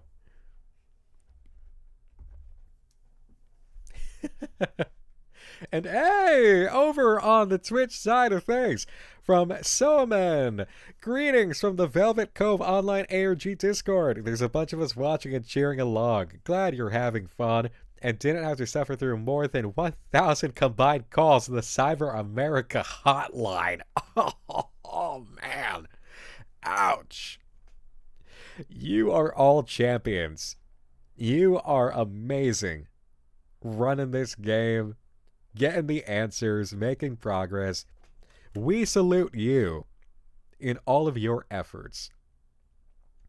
And seriously, cheers to you for making it through the phone calls. That must have been quite an afternoon. How many of you did, upon finding the Blue Spruce site, all agree with each other that you just had to take turns working on it while you ordered out local? Because it's hard to look at that menu and not immediately get urges thinking, okay, where do I want to order from, like right now? Because I can't read all of this and just not eat.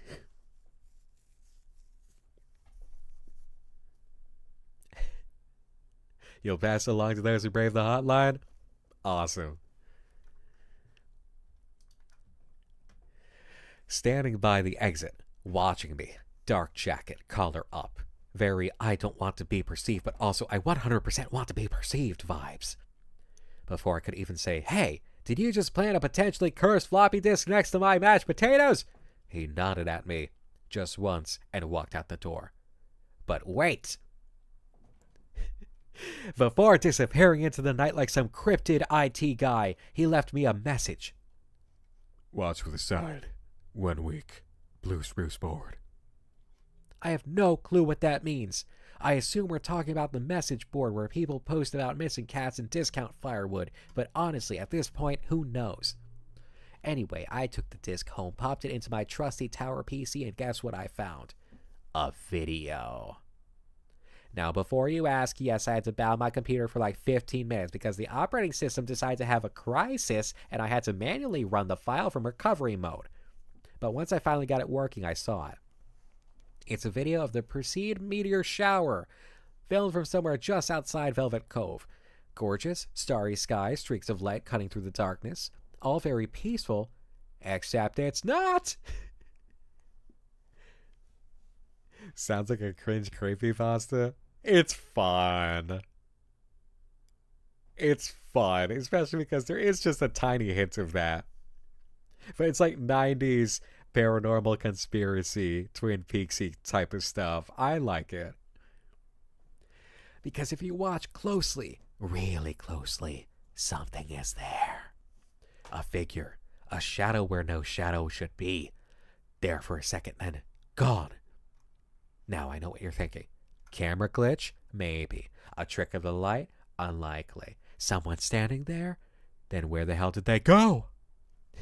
Because I replayed this thing frame by frame and there's no movement, no fading, no stepping away. It just blinks out of existence. And tell me this. Why would some trench coat wearing Enigma hand me a floppy disk like he's in a spy thriller if it was nothing? Which brings me to my current theories. Aliens? A solid maybe. some kind of time distortion. I mean, he did say, watch for the sign. Ghost? Shadow person? Something even worse? Probably. This is Velvet Cove. Either way, something is going down next week on the Blue Spruce board, and you bet your ass I'll be waiting for it. I'll keep you all posted.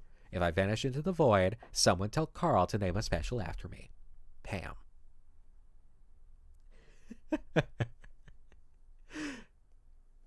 The floppy disk has Smile Dog on it. Maybe.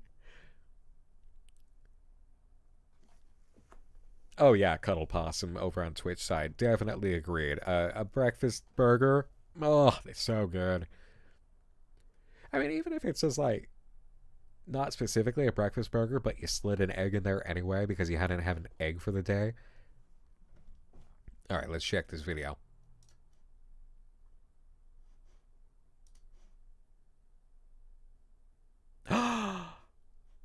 Oh, it's the girls!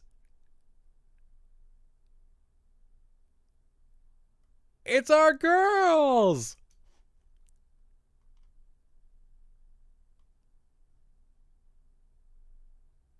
Yep.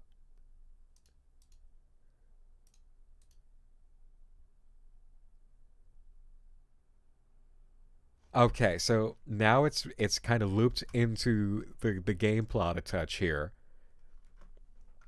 For anybody confused, these are two of the girls from the main group in Lost Records Bloom and Rage. They're hanging out at the edge of an area of the woods where they all are together during the first part of the game. Like the four of them overlooking just a big open space. But there's absolutely a person there who just fades in for a moment.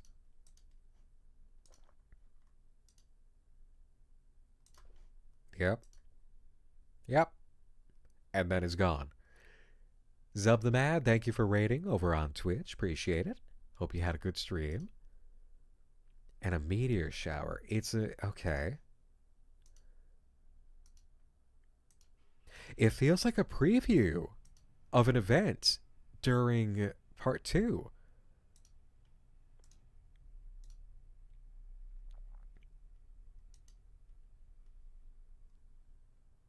Yeah. Cat and Swan.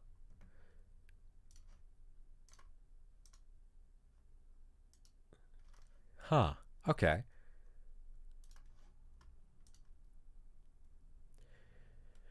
Perseid meteor shower. What if that's something? Okay, but 8:20. A week later, right? We're looking for information a week later. Alright, so there's a few different things that you could throw in the email to Aaron here to try and get a response. We could try the meteor shower. We could try 8/27/94. We could go to the message board and see what happens there. Because I'm thinking, yeah, I'm thinking it's the 27th. Watch for the sign. Watch for the sign on the message board.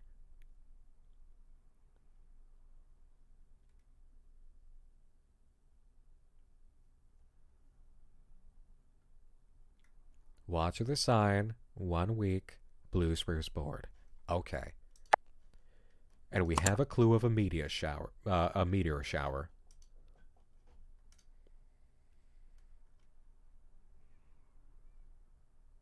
(22, 23, 24, 25, 26, 27).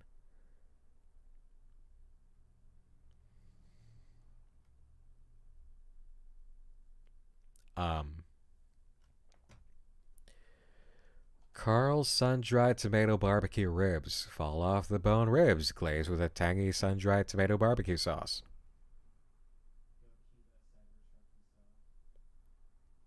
Okay. Now, this happened on August 20th.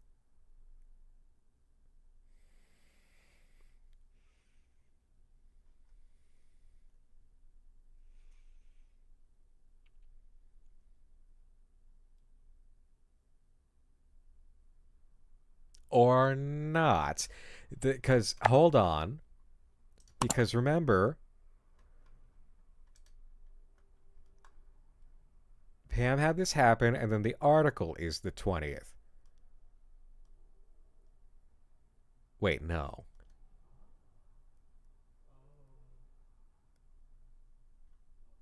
That's a 3. That's a 3. Wait, no. That's okay. So that's a mistake. That's a typo. That's a typo. Because it is August 20th.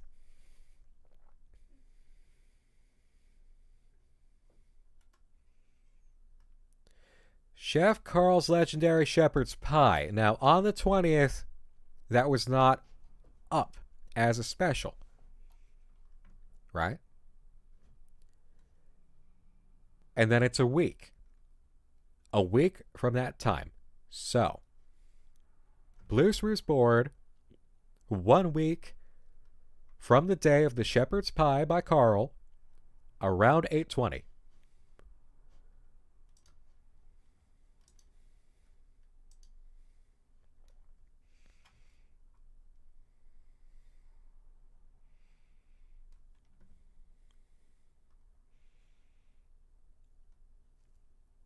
Okay. Venison shepherd's pie. I don't think it has to be explicitly named Carl's, right? So if it was Tuesday, August 16th, a week from that, 17, 18, 19, 20, 21, 22. Right? Or 21st.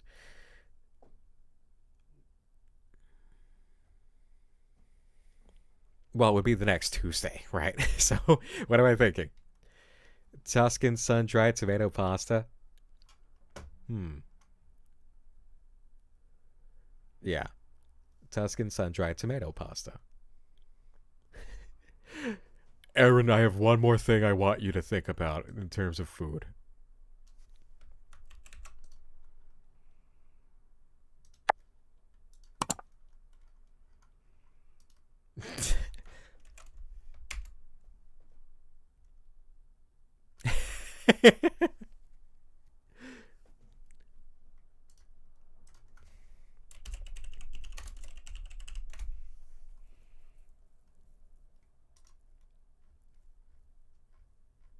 Aaron cares not for anything I have to say.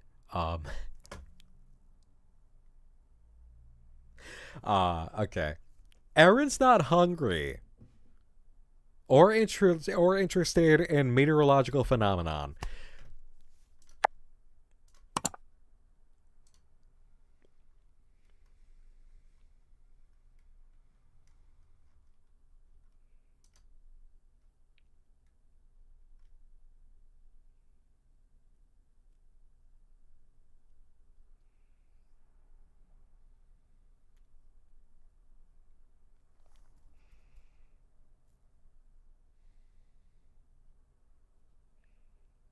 Yeah, she'll only respond to correct answers. Huh. Alright, so rather than go completely mad with this, let's take a look. How was the progression made here? Especially because this is a 3-parter.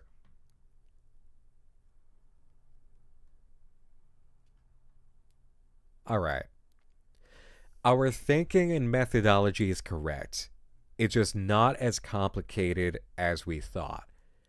Because what we truly need is, in fact, just the understanding of the day this actually happened.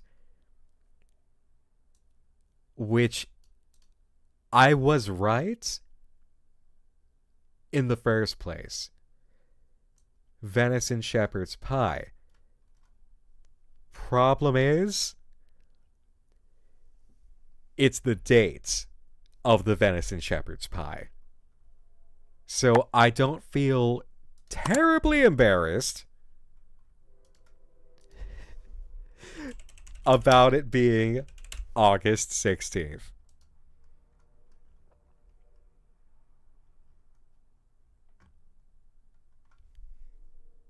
That's it. Oh my god. So she was given that footage on August 16th, 1994, which that's the same day other Erin disappeared. I don't think that's a coincidence.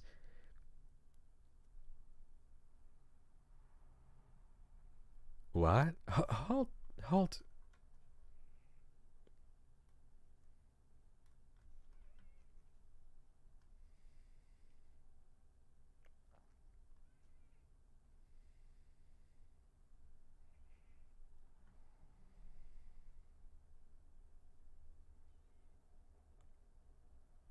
Oh no.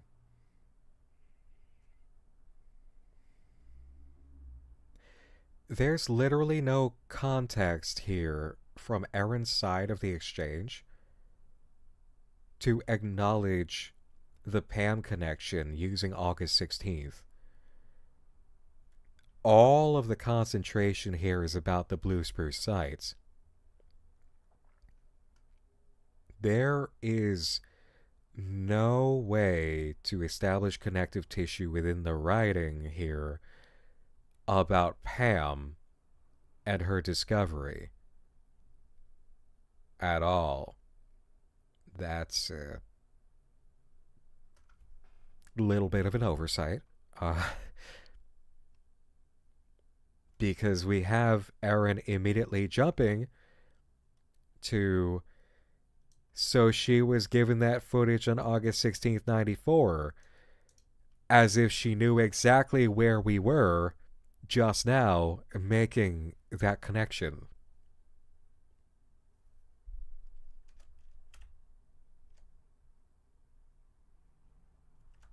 Little oversight.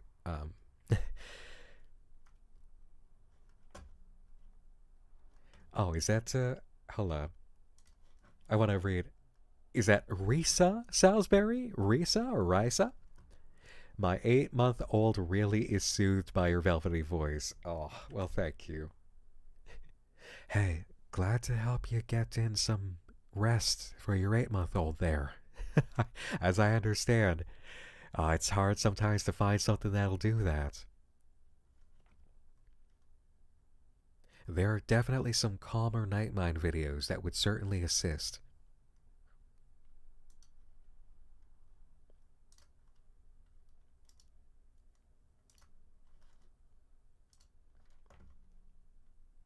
Okay. So... yeah. That's the same day other Erin disappeared. I don't think that's a coincidence. Which means whatever sign is supposed to appear on the Blue Spruce on August 23rd, 94, it has to be important. Can you take a look and see if you spot anything odd? Gotta be something there. Let me know what you find. Okay, back to the board, August 23rd. And then I'll find a restaurant after the stream's over to order whatever the equivalent is near me. Because I can't take it anymore.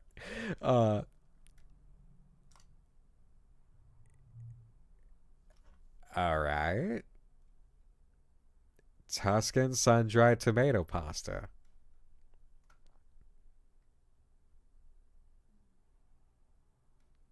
Penne tossed in a rustic tomato sauce with sun-dried tomato pieces and fresh basil. I'm glad at least that our thinking about this has been very close, you know? It's just not right on the head. Like, we're on the target. It's not bullseye, you know? It's just... At least we're here. And it's Risa? Okay. Thank you. But Erin.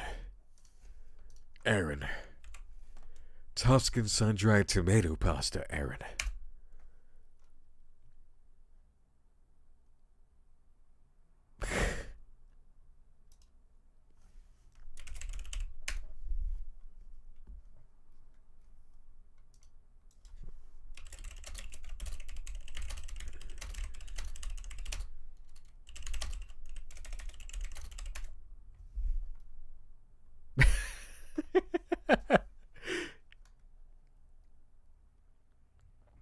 check Pam's site again. Oh!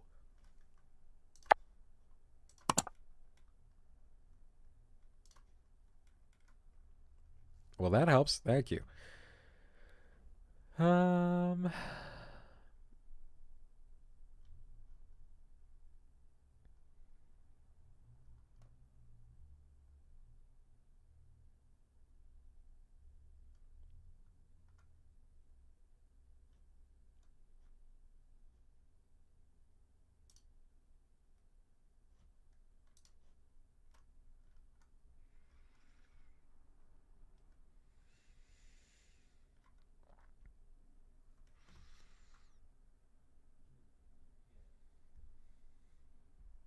Hey, Sarge95, thanks for the 100 bits, and glad to hear it.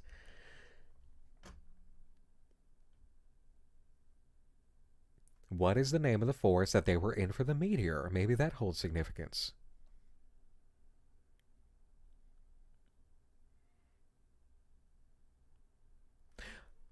Oh, hold up. The sign, the sign.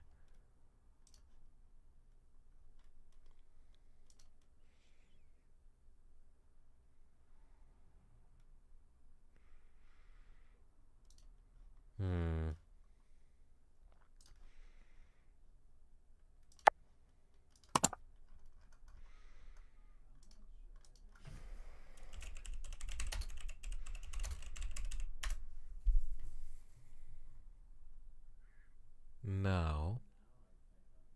Okay. Did I see the direct? Anything I'm excited for? I'm not a Nintendo guy.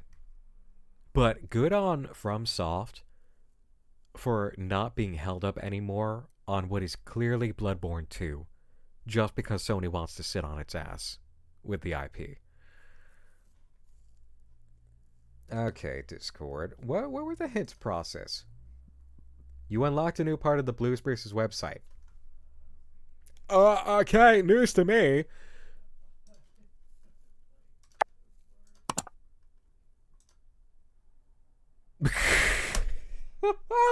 Okay.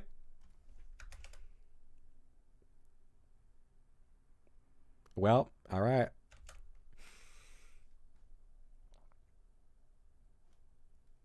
Velvet Cove Paranormal Society, 823.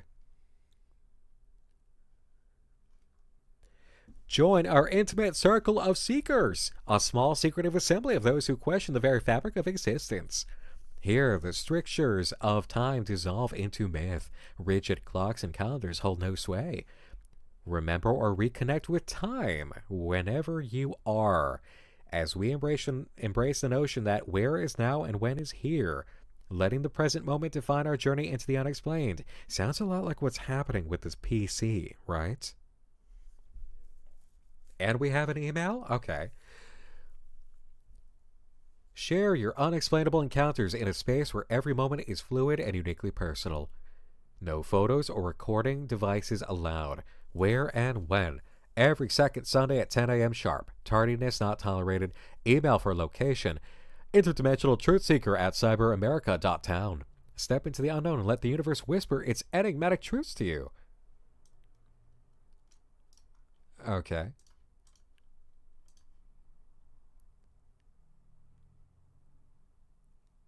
Oh, this is fun. Look at all the rest of the stuff here. Cook wanted on 9/1. Aw, man. They fired Chef Carl. What a bunch of dicks. We're looking for a no-nonsense blue-collar cook who can whip up solid bar food. Burgers, wings, fries, and all the hearty grub our regulars crave. No fancy European stuff, just fast, good eating in a busy kitchen. If you're ready to roll up your sleeves and deliver, ask for Bill when you apply. Boo! You fucking pussies. Boring.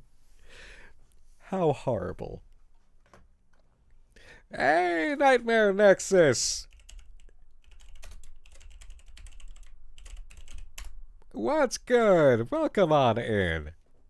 Everyone, if you're not acquainted with Nightmare Nexus, my fellow horror hosts who just came through recently with a debut for his Live2D and a whole new setup, going hard in the blood-spattered paint out here. Please do give a follow and be on the lookout for nights at Nightmare is Live for a great time. Highly encouraged.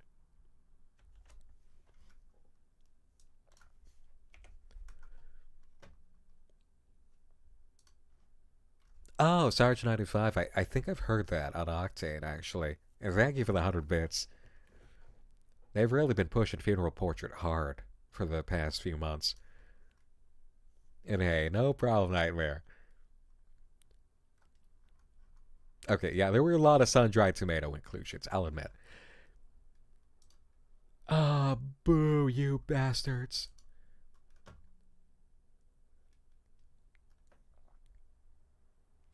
A band notice for a singer.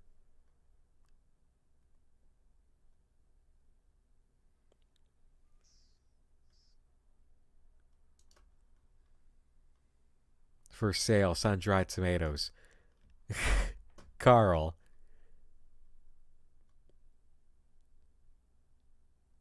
Due to an ordering mistake, I've ended up with a massive surplus of sun-dried tomatoes. Way more than my burger and pizza recipes can handle. I'm practically drowning in these tangy, concentrated gems. I love the flavor text here in this board. This is so fun.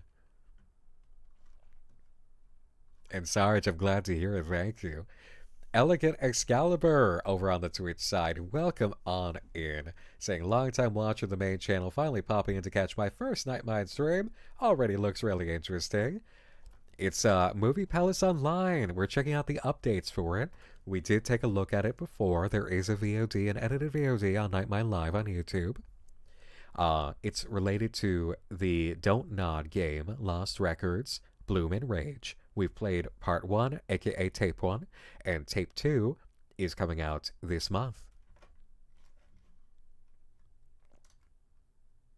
Bikes for sale, CD burning service. A CD burning service? Yeah, you would have made some money doing that. Are you still making mixtapes? Ha! Time to put them on compact disc with my CD burner. I can make a CD with your mixtape or your band's demo or whatever. Blazing fast, 2x speed, just 30 minutes to make each disc. Only $25 a disc. If that seems like a lot, remember I paid $2,000 for this baby. Aw, you would be so ahead of the time. Warning on 7/22. Warning to whoever has been smashing the mailboxes along Country Road 8 repeatedly. We saw you in your green pickup, assholes. Our mailbox is now reinforced with concrete. Try that again and you'll end up flat on your ass. Stay out of Velvet Cove. Sincerely, Pam. We have a follow-up to the mailboxes story.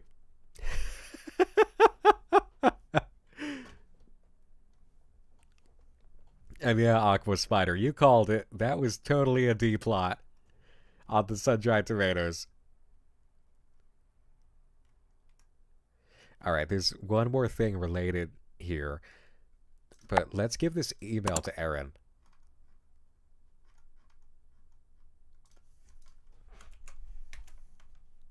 Oh. Close. Okay. Oh, that unblocked quite a few things. Remember or reconnect with time wherever you are. Whenever you are. What the hell does that even mean? Is he talking about time travel? Seeing the future? Changing the past? No, that's ridiculous. But then, what is this? What am I even looking for? Or is it... No, that can't be. But what if... No! I need to get in touch with this guy. He knows something. He has to, right? Maybe he's part of all this. He's been watching. He's been waiting? Or maybe... No. I'll reach out. I have to. We have a warning for suspicious mail. Urgent.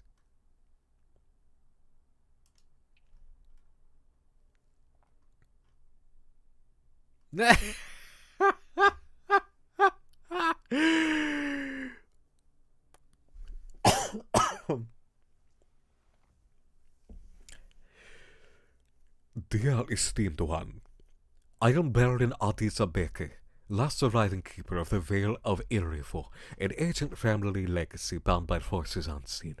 My late ancestor, High Priestess Ifideo, amassed great wealth, $12,503,231.12 USD, which was safeguarded within the enchanted vault beneath our ancestral lands. However, our enemies placed a most powerful and lingering spiritual binding on her sad spirit cannot rest, and our fortune cannot be released until the curse is lifted. A divination has revealed you as the chosen one.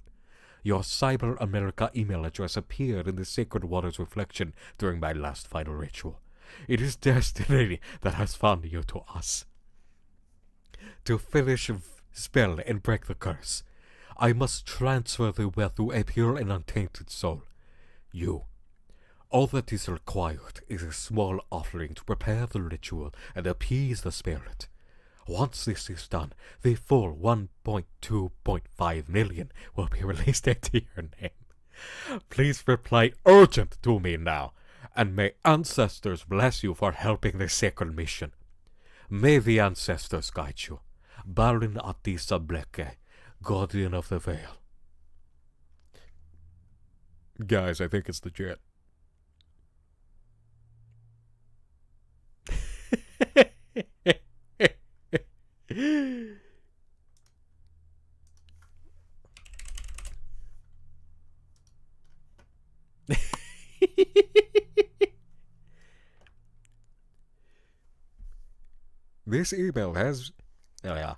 This email address has been flagged as fraudulent by official authorities.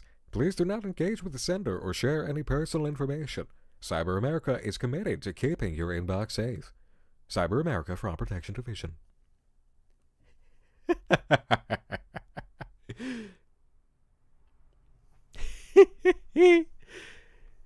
Azu covers, thank you for the 100 bits. That's gotta be real.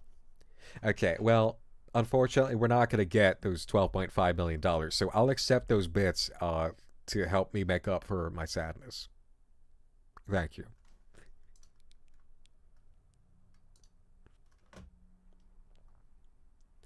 Hey, movie lovers! This week's Movie Palace Messenger is bringing the drama, and we don't just mean high school gossip. We've got your first look at Mor High, the gothic teen romance turned synth ballad fever dream, plus an exclusive interview with legendary frontman turned teen movie songwriter Johnny Vane. Yes, seriously. That's a good name. Johnny Vane. Buckle up for poetry, passion, and possibly calypso lacrosse. And don't miss the big announcement. Movie Palace Blue Spruce Bar Movie Trivia Night is coming soon. Get those VHS spines straight. More details next week.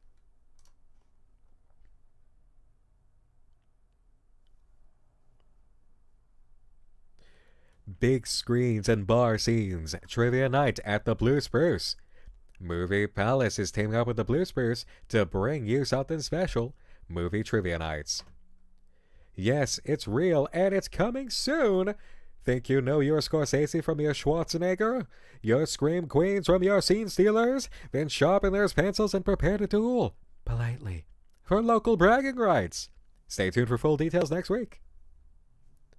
Sergeant 95, thank you for the 100 bits. Accidentally kicking off a hype train incoming. Nick, was that the 90s version of the Nigerian prince scam? Yes. It was. And I thought that Nigerian prince had it rough. Yeah. Alright. Miss Mor High. When Charlotte Mornay transfers to the elite Miss Mor High, all she wants is to keep her head down and earn her scholarship. But after an identity mix-up at the school's legendary masquerade ball, she finds herself caught in a whirlwind of scandal, secrets, and a forbidden crush on the hottest young English teacher ever, Mr. Cavendish. Her life takes an unexpected turn when she meets exchange student Dylan. With the school's ruthless queen bee, Lavinia Cavendish, and her 2 sisters watching her every move and the whole school buzzing with gossip, Charlotte must make a life-altering choice. Follow the future she's always planned, or risk it all for a love she never saw coming. Based on the best-selling novel by Heather Oshana, Miss Mor High brilliantly adapts all the tension and passion of the gothic romance for the MTV generation.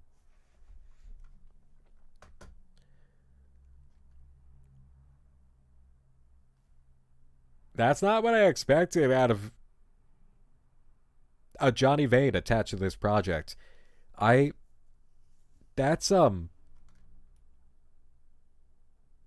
at least a good 30 years older and several beard hairs more than I expected.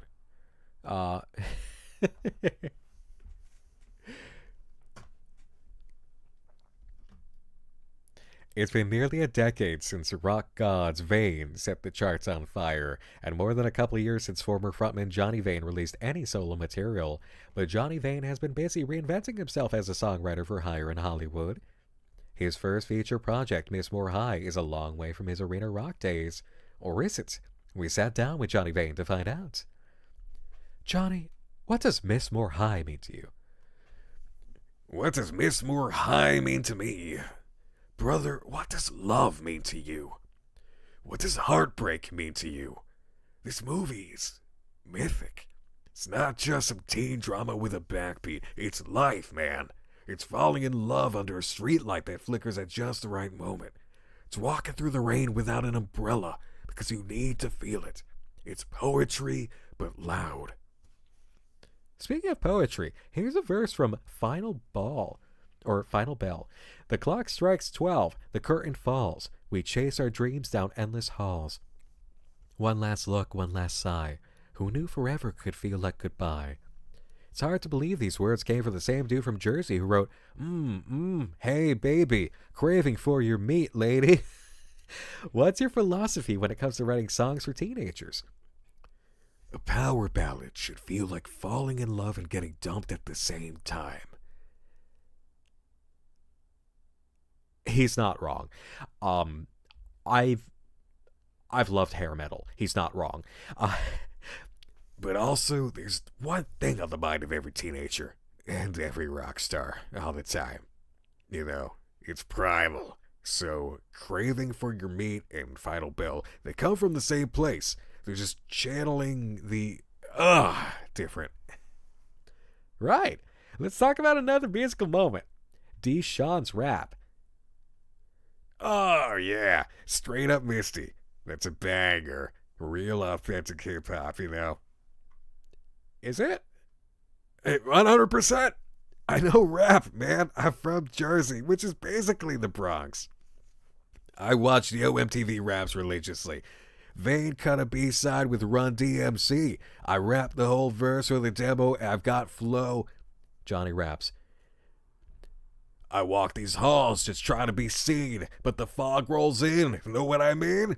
Ain't no sunshine, ain't no light. Just me and my shadow, ready to fight. I'm a shade in the mist, but I clench my fist, 'cause life's like this. It's hit or miss. That's real. That's poetry. That's mythic. Right. Well, the fans definitely connect with your work. Some have even compared it to the Sing School series. Any chance you'd write for Sing School 3? What did you just say to me? Just that Sing School. No. Miss Mor High is a mythical work of art.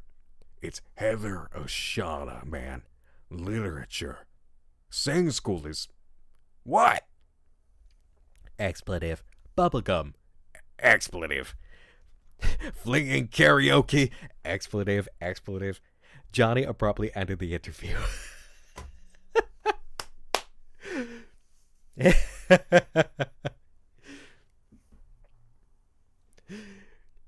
Adrian says, I'm wearing the NM lounge pants with a purple polo shirt and it feels like a Nick-coated home office outfit. Aw, Adrian, thank you. I hope it feels good. I'm really nailing the interviewer smile and nod responses. Thank you. Thank you. I don't know. Maybe I've had enough experience being in a room in some capacity with somebody where I just had to, yeah, my way through, that I just understand it. It's also just fun.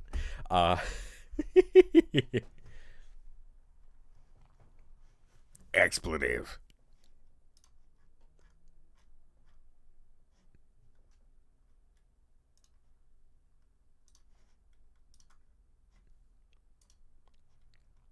Okay. So now we've got Ivy here. Hey, sorry to barge into your inbox like this, but have you heard from Erin? It's been over a week and a half since she and I last spoke. I've called, texted, even sent her an email apologizing for how I came across in our last conversation. I know I was blunt and maybe even harsh, but I just care about her so much. I was worried then, but now I'm honestly scared. This morning I got an email from one of her professors. She hasn't been going to class. Not just skipping, like everything. Nobody's seen her around campus. Apparently, even before this, she was spending all her time in the library researching Velvet Cove or something related to Movie Palace. I'm attaching her professor's email so you can read it yourself. I'm guessing she probably messaged you when the last Movie Palace movie dropped. Do you remember what it was about? What did you all find in it? Anything strange or important? Even the smallest thing might help me figure out where she is, or at least what she's chasing. Thanks, Ivy. Pre-crime, thank you for the 4 months of Prime over on Twitch. And on Twitch, back on their bullshit BFG streams, welcome in Dandy and Ice and friends. Thank you, Graphy, for tapping that shout out. And Pre-crime, thank you so much. Thank you for the 10 gifted subs. Thank you, Pre-crime. Thank you so much. Amazing.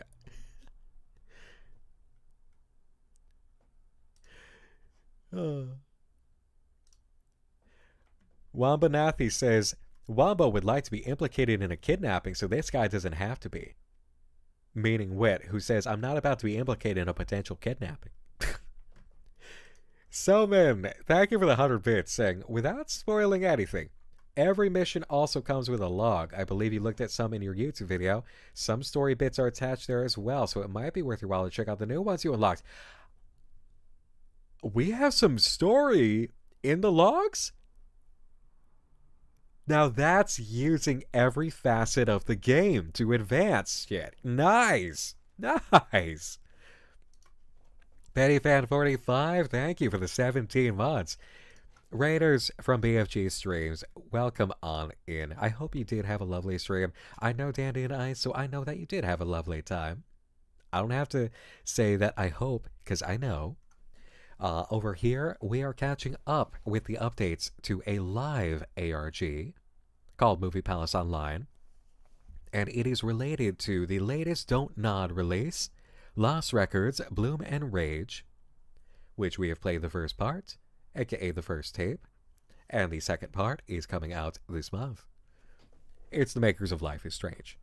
And this one is a really good narrative around a whole bunch of paranormal circumstances mixed in with a 90s riot girl band.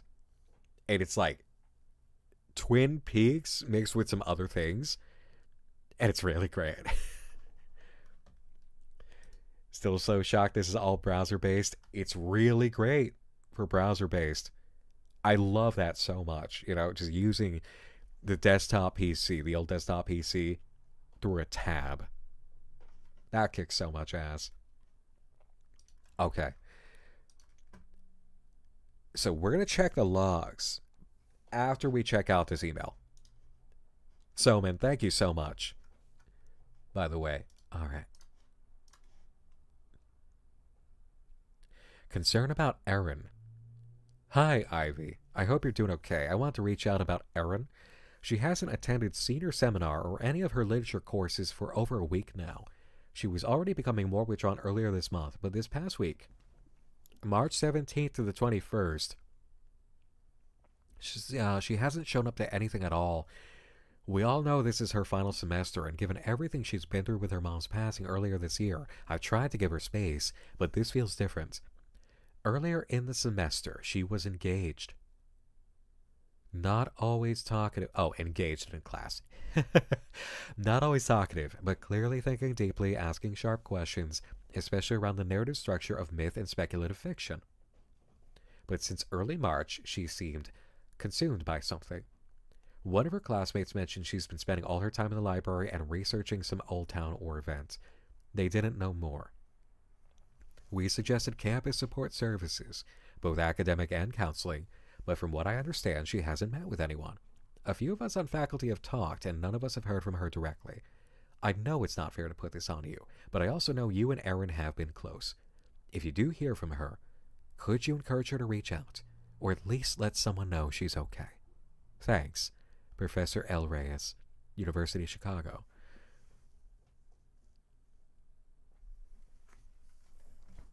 So, Sarge95, if you want to play, the Discord for this is your first immediate way through.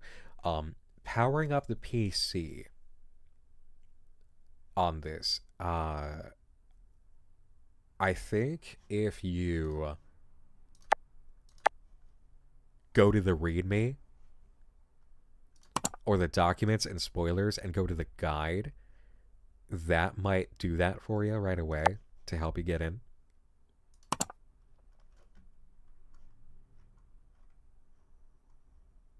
Alright, let's check the logs. Where did we leave off? Where did we leave off?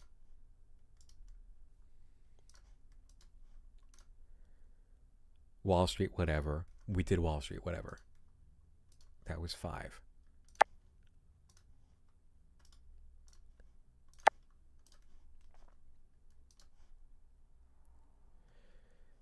Okay, Erin Lockwood, got that. Being pissed at Ivy. 7.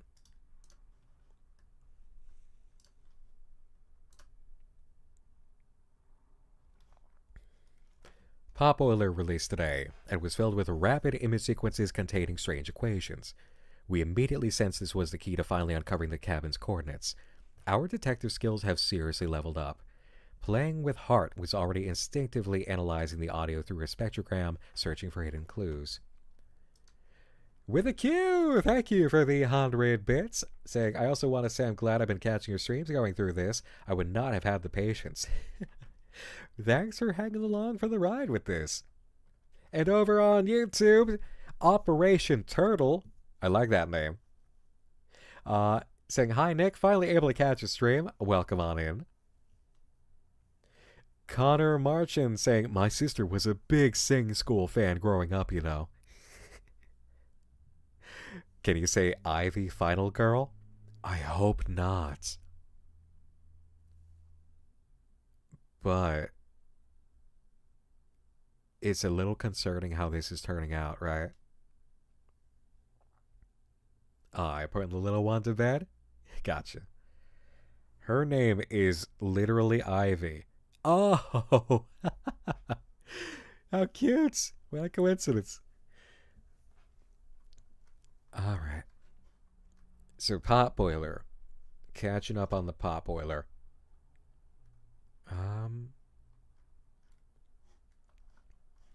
And yeah, Nightmare Nexus. I know exactly what you mean. I miss that age of the internet. It's one of the reasons that I love Welcome Home and Pendog Creative Library.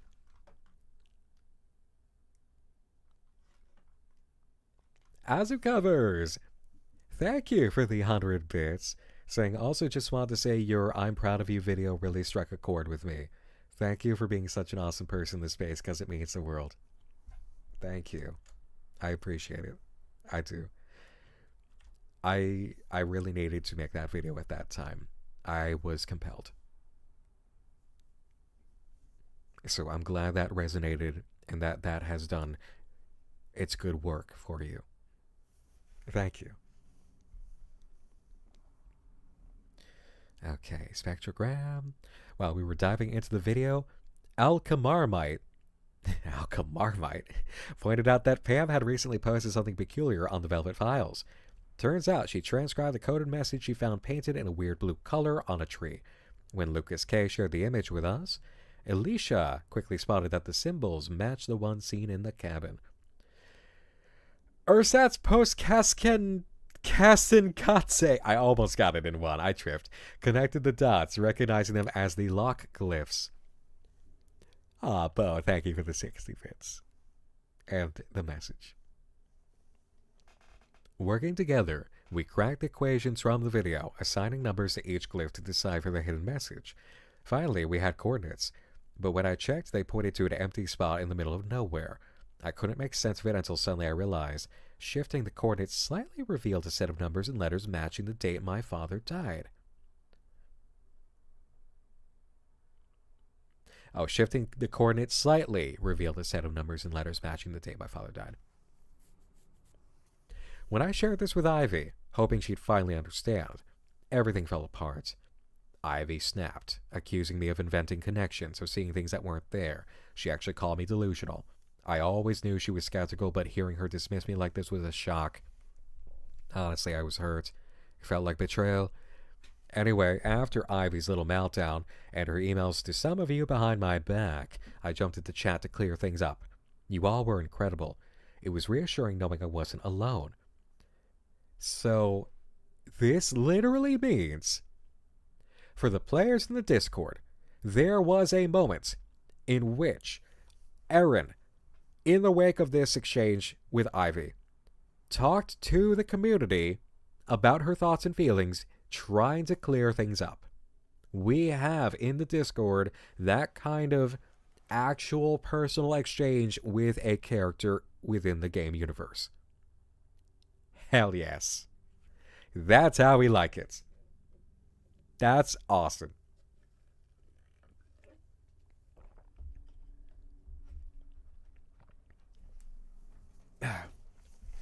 Yep, I've known that Erin has been there since the start. I've been in the Discord. Naturally, I never would have made it through this without it. But seeing the length of the interaction like that is very good. It's very reassuring, you know.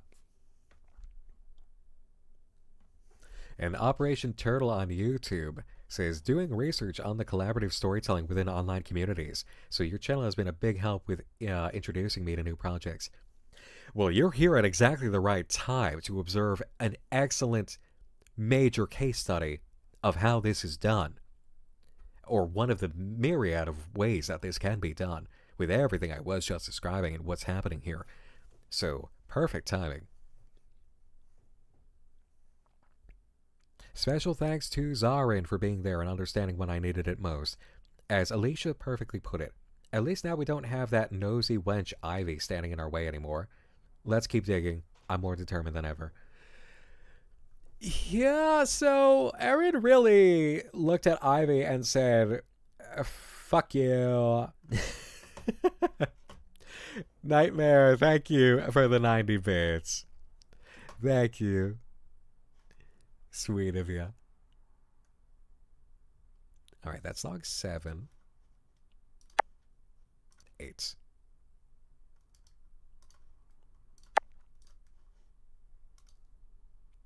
Last Tuesday, what started as a routine email from Cyber America quickly turned into a full-blown crisis. The message, exciting news, which as it turns out meant our internet trial was about to expire. Not exactly the thrilling update we were hoping for. Cue mass panic.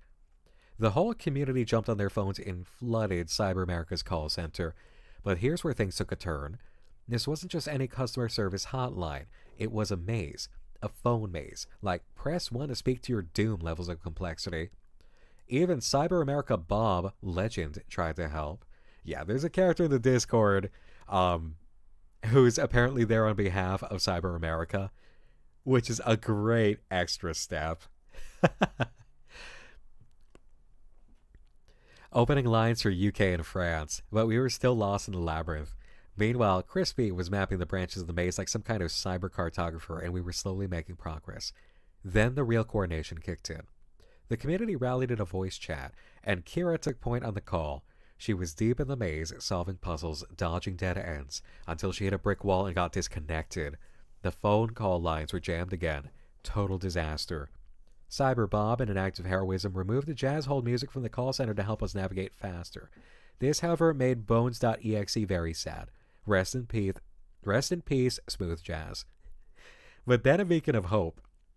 Chloe was still on the line, and she absolutely dominated. 6 out of 7 bosses of the phone maze crushed. A collection of cryptic codes secured. An entire community chanting her name deserved. Oh, these moments in ARG where it's like the real puzzle-heavy code cracking stuff, and people rally around one person just leading the charge. Meanwhile, Wumbo was wumboing. Wumbo, who has been hanging out here with us on the Twitch side. Hell yeah, Wumbo. And Chloe Hive saying, hey, that's me. Well, look at that. Salute to Chloe. And Wumbo is here for his moment of fame. Salute to Wumbo. Woo! And Zuzi, Sally, Beckalates, Beckalates 29, and the rest of the crew were hyping Chloe up like it was the final boss of a game none of us had ever played before. We were so close. We had one final missing piece, the modem number. Then Alkamarmite spotted it, sitting right on top of the computer, and just like that, Chloe, our savior, entered the extension code, and we got our internet access back. What a ride. Hell yeah. Alright, and that's log 8. Within any unfiction community, when it comes to anything like putting pieces together, there are heroes. That was 8, right? Let me just... What a ride? Yeah. So 9.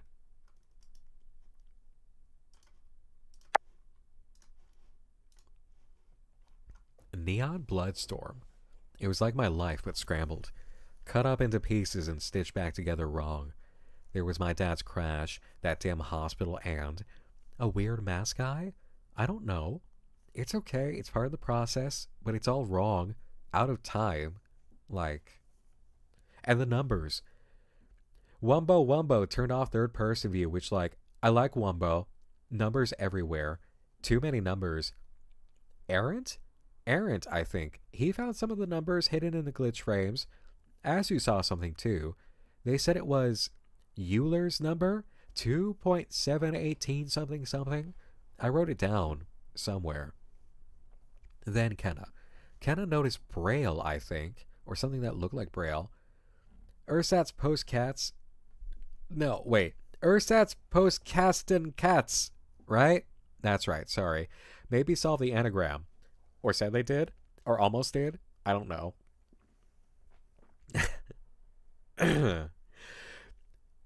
Wumbo in chat is saying, Wumbo would like to add he doesn't really know what Wumboing is, but he is glad Aaron enjoyed his company. We enjoy your company, Wumbo. And then the websites. A new place. Old new. The Blue Spruce. A bar. It's mostly broken, all glitchy. Feels like it's not supposed to, but it is. We found it. There's a menu and people. Mispronounced Euler. It's pronounced Euler. Okay, thank you.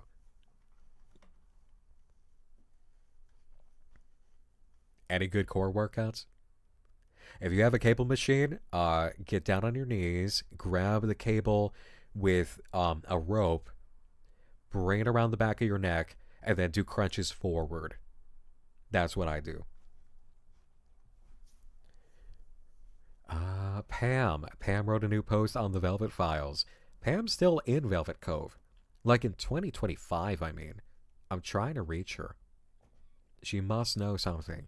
Remember, people, she always had some theory, and that guy, the man with the message, remember or reconnect with time. Whenever you are. What the hell does that mean? I keep hearing it in my head. The shadow figure, just for a second, blink and gone, but there. The message board.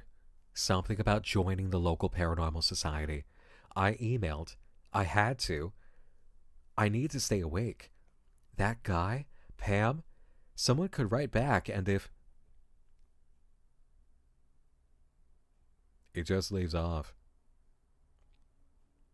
You're welcome, Wumbo.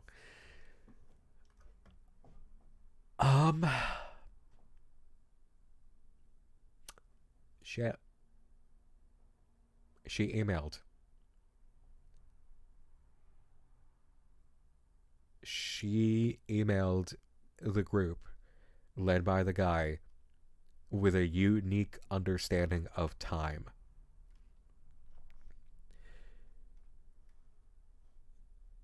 Has Erin fallen out of time?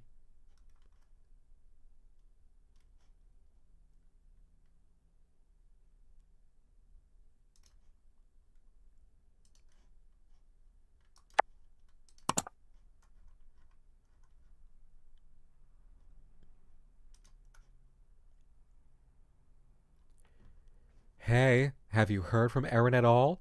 There's still nothing on my end, and honestly, I'm starting to panic.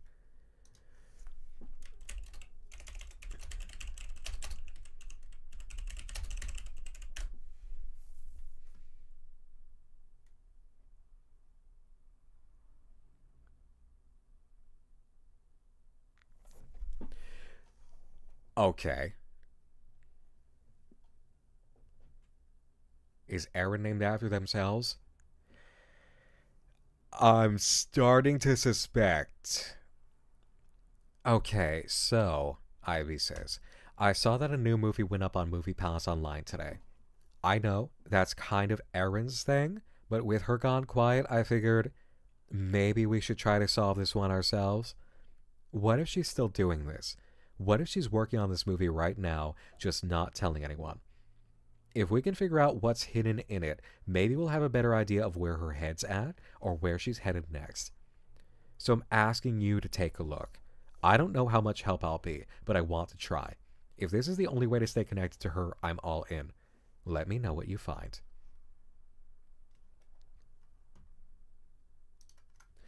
Wit says, Erin falls out of time, lands in the past, befriends her past mom, then falls out of time again, and the mom goes on to have a daughter and name her after her missing friend who was her daughter to begin with.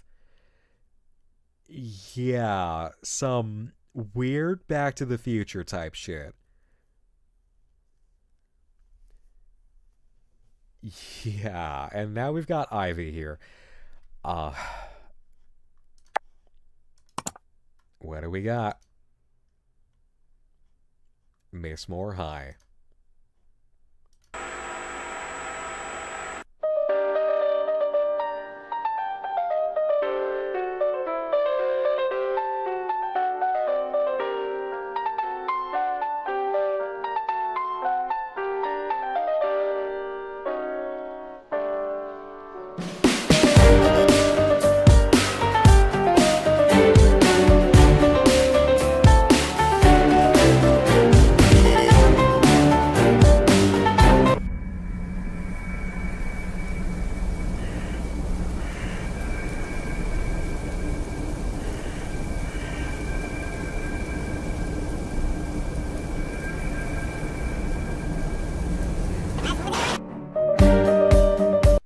Okay.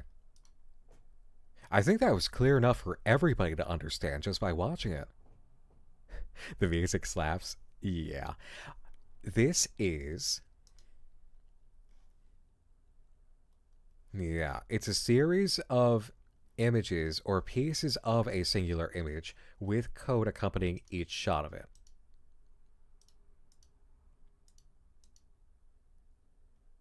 It also looks like a grid.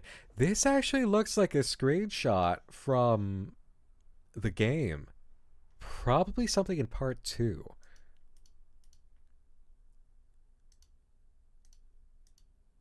Uh-huh. Yeah, there's another piece. Not seeing any numbers to go along with this one.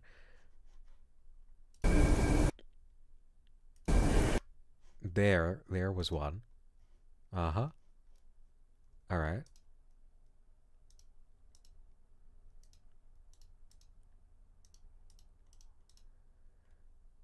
Okay, that one's different.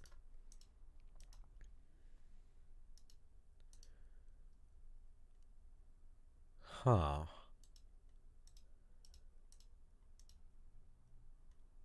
All right.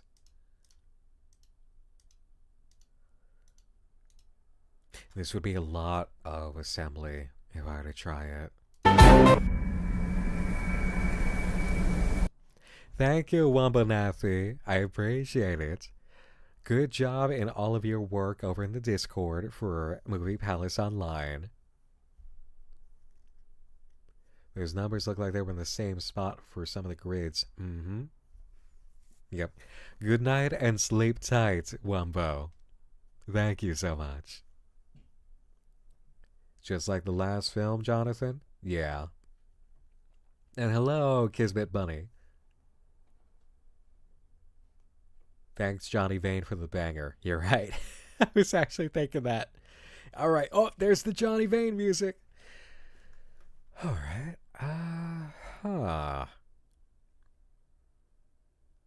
The horizontal sequences, they're different from the vertical sequences. And then we have moments like this where, oh wait, no, there they are.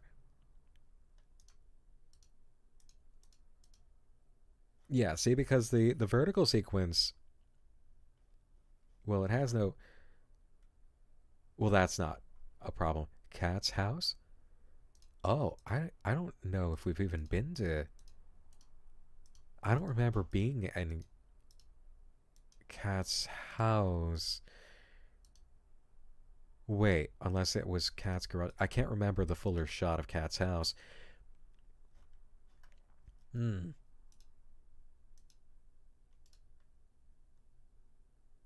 Oh!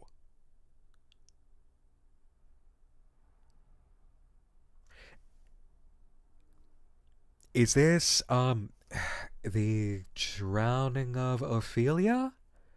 The painting? From, is it Hamlet? Was it? I'm not super tight on my Shakespeare, admittedly.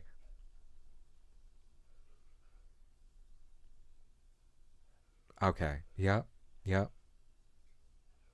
Yeah, I remember how that looks. It's like the Drowning of Ophelia.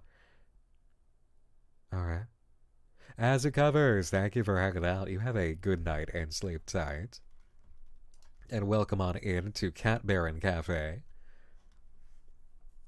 Hamlet's girlfriend, Operation Turtle says.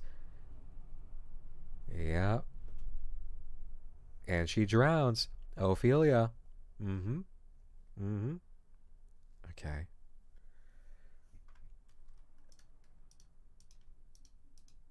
I wonder now if all the sections are from the painting of Ophelia. Looks it. Oh,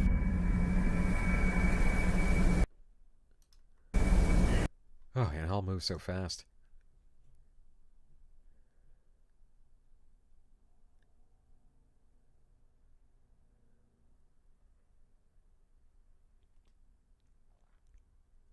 Yeah, the Drowning of Ophelia.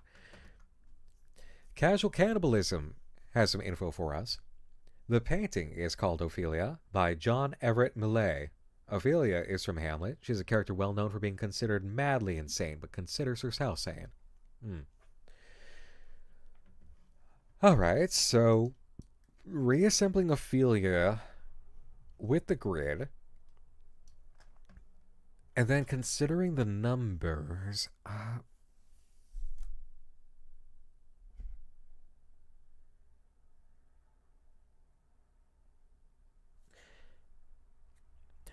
do the number sequences end up falling across squares within the appearance of other snippets of the painting in that spot?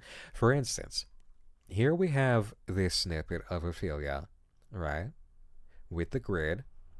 Here we have a number sequence. Are we experiencing drop-ins of other pieces that would, say, line up here and the numbers as they drop in?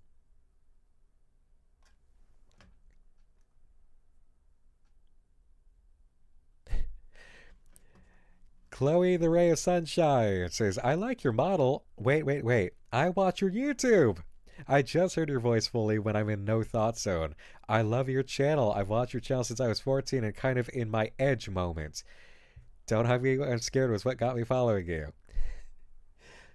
Well, welcome on in. I can understand how somebody came across and enjoyed Night Minds, well, in their edge phase. You shouldn't have been watching me that young, but you're clearly old enough to now. So, hi and welcome in. Thank you. Yes, it's me, Nick Nocturne.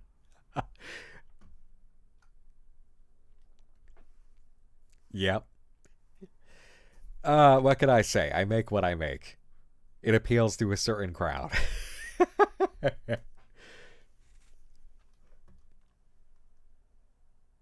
So, yeah, this would be the kind of thing where it's a lot of me taking screenshots and chopping and reassembling in Photoshop while you guys sit and wait. No, there's no apologies needed, Chloe. No apologies needed. I'm just delighted that you were able to come across the stream here and say hello. And yeah, like Tamara Soundstore says, you can enjoy it at any age. I noticed that there's now literally 10-year mark around when I first began building the Marble Horrors Explained series and decided to actually do this. There's a lot of people within like the past few years who said, yeah, I've watched you since high school. And my immediate reaction is, oh, I'm so glad you love Night Minds. You shouldn't have been watching back then, but hello. And yet some of those people are responsible for some of the best projects we have today. So it's like, I can't fault that, you know? M. the Jester King says, oh my god, I've watched since I was born. Okay, well then you're banned. Because you are literally 9 or 10 years old.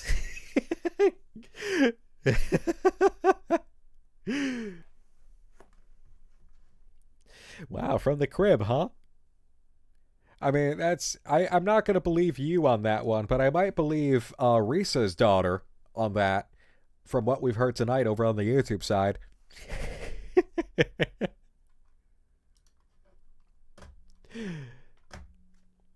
Okay. Naturally, the Discord has probably torn this open end to end by now. So let me pop in and take a look at what happened with that image. Mission 8.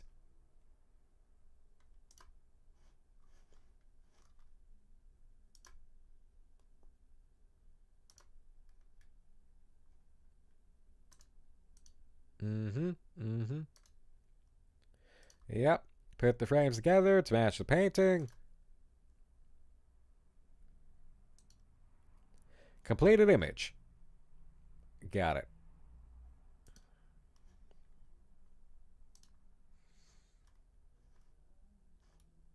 Yep, so it's just all one big grid. It's just a grid over the painting of Ophelia. As we suspected. Numbers that flash with the frames. Take note of the numbers that flash along with their corresponding frames. And make a guide with the numbers matched to the frames. Yes. As suspected.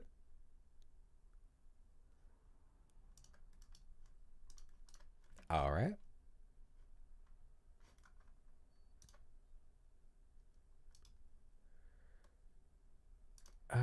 Huh. Yeah, it looks exactly as you thought. In every square of the whole grid, it does turn out to be the number sequence. So it's a 1, 2, 3, 4, 5. It's 5 by 4 that it ends up being for the pieces. And then every section does have a number pattern. Now, how is that number pattern used? Let's see that completed image. Yep, just give me a second.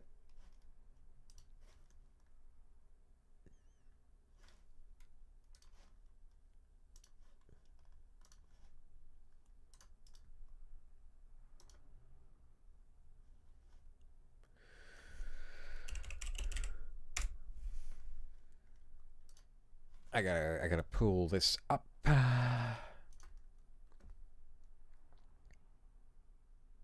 Right after saying hello on the Twitch side to the Raiders from Apollo Likes Bugs. Apollo, hello. The bug is barging in. Hi, Apollo. How you doing? Graphy, my dear, thank you for tapping that for me. You were doing just chatting. Were you all just chatting, or were you doing anything while you were chatting? How was your stream, Apollo? We were opening Pokemon cards. I see. Well, welcome on in. The casino is closed. I hope you found some things that you were looking for. He was crashing out, says Ophelia Avalon. We have somebody over here from the raiding party from Apollo named Ophelia Avalon. You're just in time. Don't freak out now. Oh, wait, hold on. Sorry, YouTube. I hit the wrong thing. Okay, so let me add in the image for Ophelia. But we're going over updates for a live ARG called Movie Palace Online, related to the latest game from Don't Nod, Lost Records Bloom and Rage. And it's a cool time. It's all contained within one website. Oh, Ophelia.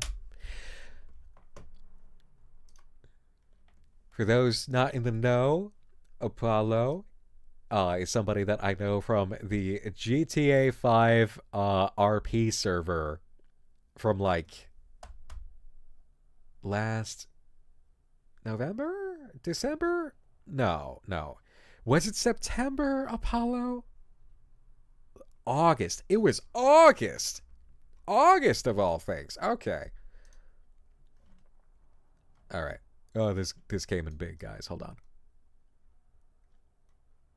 All right, so here's the Ophelia image. For those of you on YouTube, let me give that over to Twitch too.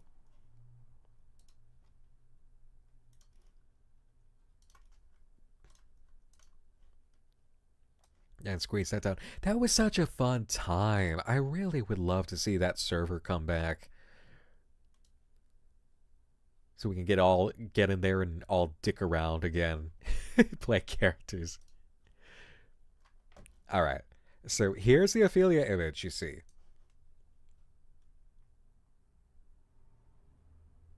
And yeah, Apollo, thank you so much for bringing everybody over here. Much appreciated. You think about GTRP a lot? Yeah. God, I hope we hear news. I really do. I would be on that in a heartbeat. So, we got our Ophelia image. What do they do with the numbers? All the grids are 8 by 10. Maybe this means something. Numbers that flash are in digits of 8 and 10. Maybe it relates to the grid.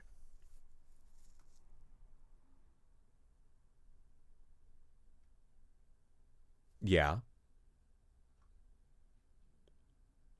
Yeah. Okay. Before I look at the next hint of how the process goes, this is a new one. This was last week's. The next mission will be out tomorrow because tomorrow is Thursday and that's when they release. So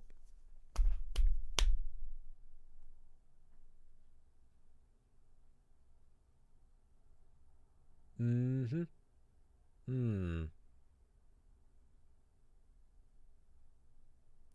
004 00506.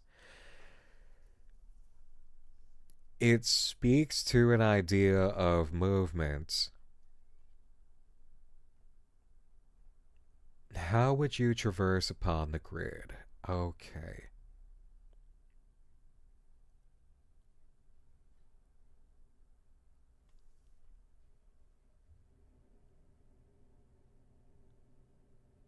There's no verticals here. Why are there no verticals here?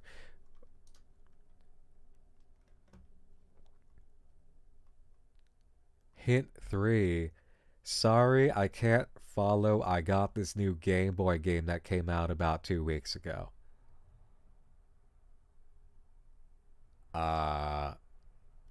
What?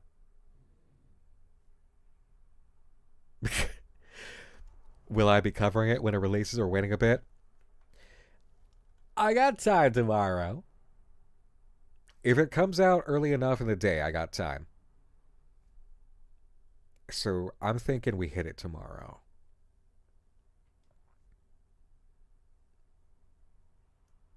That was one of the hints that Bob gave. Oh, it's Cyber America, Bob. I love pixel art. I love pixel art.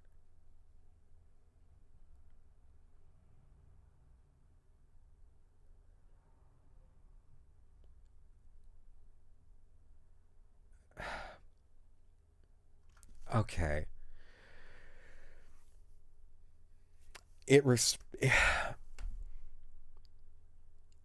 The number sequences are the code for movements. Right? Totally a Duck on YouTube says, I wonder if it's how many pixels are filled in the grid per piece. Maybe.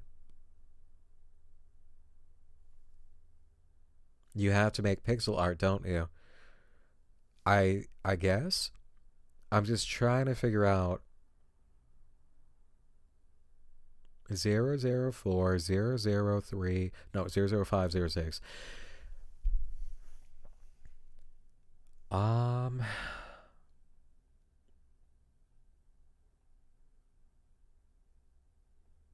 Okay.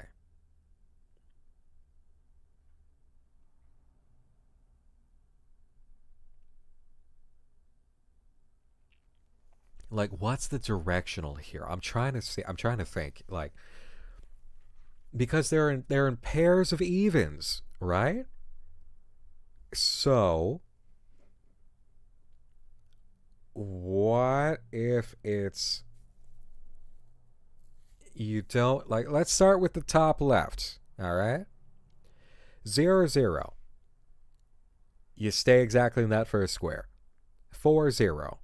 Would you go down 4 and then not move over? Right?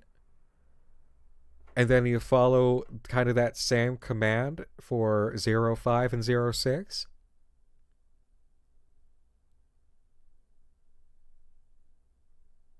Because it can't, yeah, they've got to relate to the square they're in. That's my thinking. It must relate to the square that it's in. X-axis and then Y, maybe. That's precisely it. Wait, the lines are up and down right for each image, right? That's the hell of it, is that there are verticals inside of the image.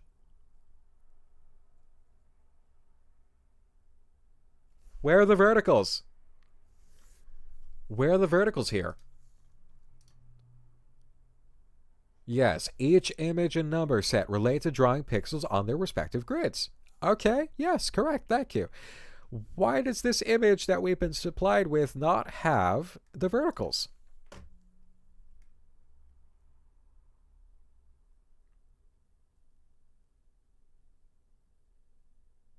Yes, it's literal directional movement, is what it is. All right, so here's how it was done. For 8 number sequences, color the grid going down to right. When you see a 0, do not color anything in the row. Example, 0, 1, 3. Do not color anything in the first row since it is a 0. For 1, go down a row and color the first column from the left. For 3, go down a row and color the third column from the left. So that's how the directional movement went. Okay, they figured that out. For 10 numbers, you colored the grid going right to up. Uh-huh. I really like this, by the way. Like, you don't feel like you're going insane. There's an easy enough process to this.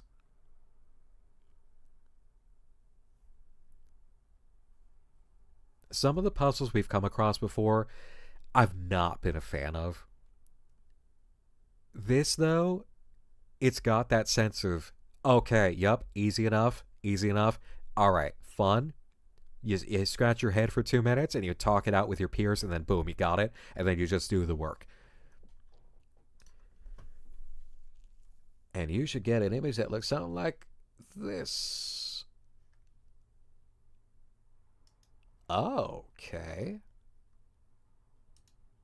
Hold up. All right, I'll give you the next Ophelia piece.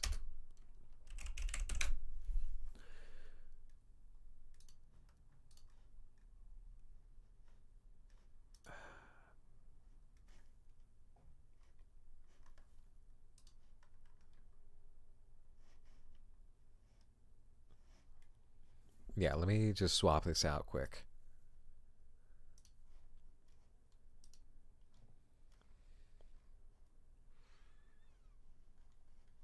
Up, Ophelia filled. Okay, there we are. Twitch has it too. Good, because I did it on one side and then it flipped it to the other. Nice.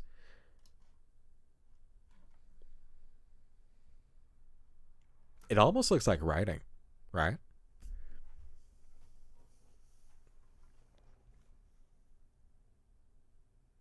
Yeah. Help now.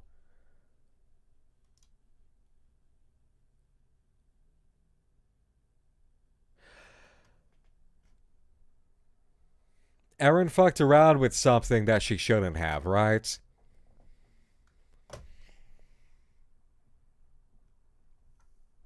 Erin touched the fairy circle, didn't she?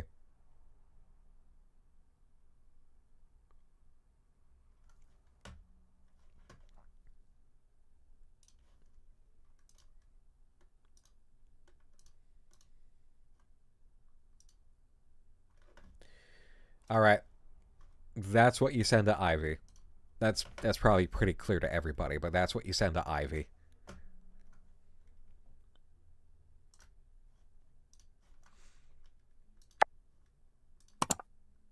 Yeah, that is screaming a message from Erin from a place that she can communicate after fucking up. She did something she should not have. What if all these messages and puzzles were left by Erin in the past to complete the loop?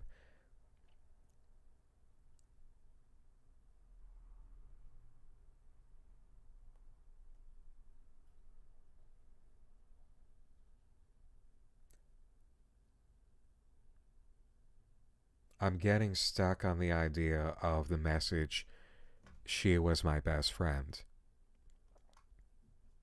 She disappeared in 1994.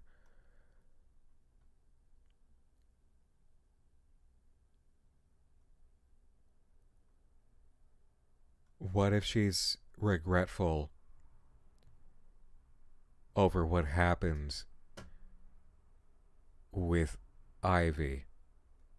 What if that's actually what that message is about?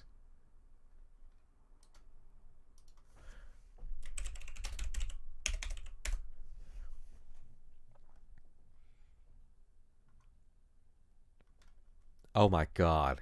The houses, the message, that painting you pieced together, the one with the girl who looked like she just let go, still in the water, like she's... No. No. What if that wasn't just an image? What if it's about Erin? What if this whole thing, this whole video, is it trying to tell us she's not okay, that she's in danger, that she needs help and no one's listening? I can't sit here anymore. I need to see for myself. I'm going to her apartment now.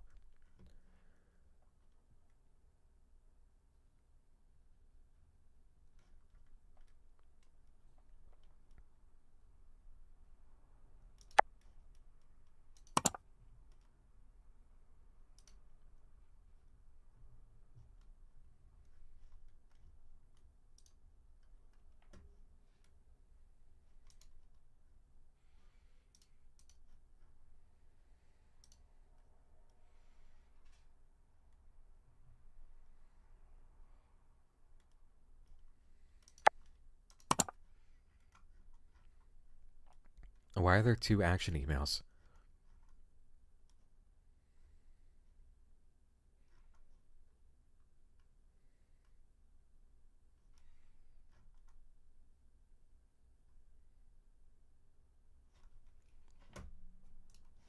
Oh, I'm sorry, Twitch side.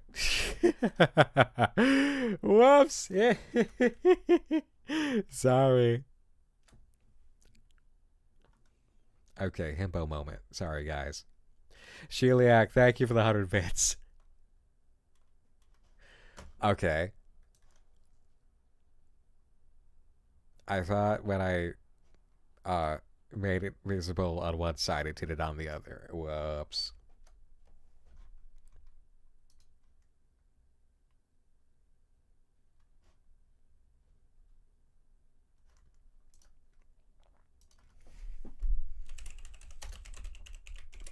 Need backup?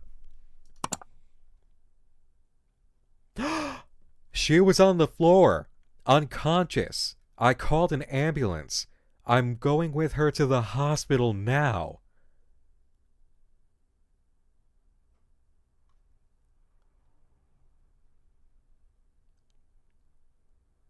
Ophelia drowning, lying on the floor in danger. That's how she just found Erin. It's not that Erin... Baby, no, Erin didn't... Unless... She hasn't been taken out of time. Yeah, I don't think that she's been taken out of time. But somebody sent a message about this in awareness of Erin.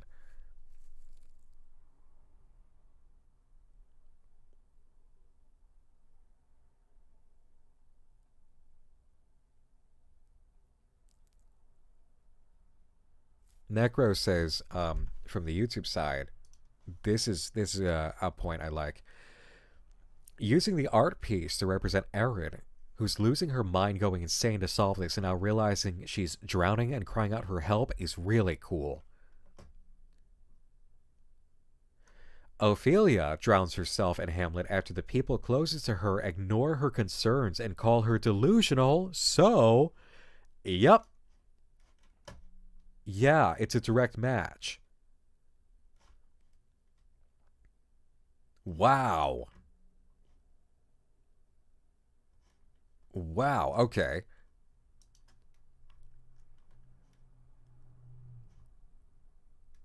Called an ambulance, going with her to the hospital now.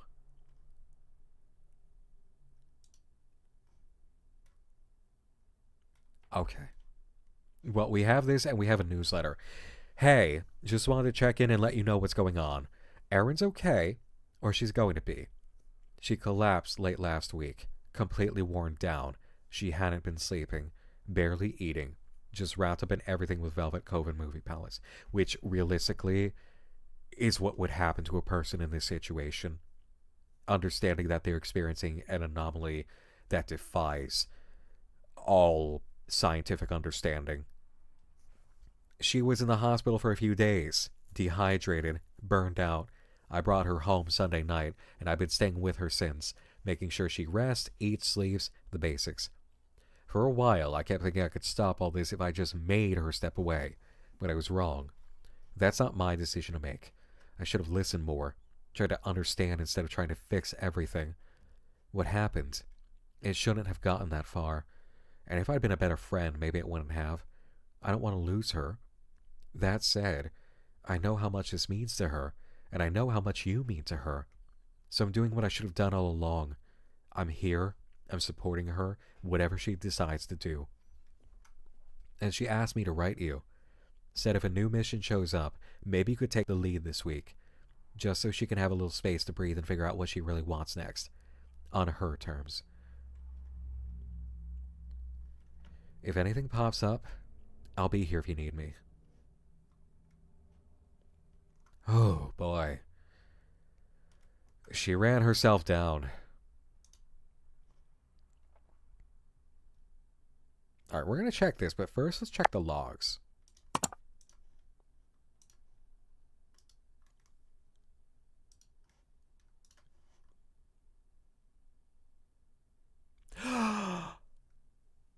It trailed off because she passed out. Now we get it.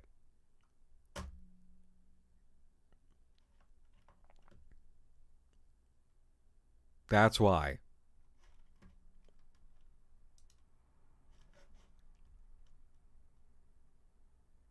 I need to stay awake. The guy, Pam, someone could write back, and that's where she dropped. Wow. Great work on that storytelling. Hell yes.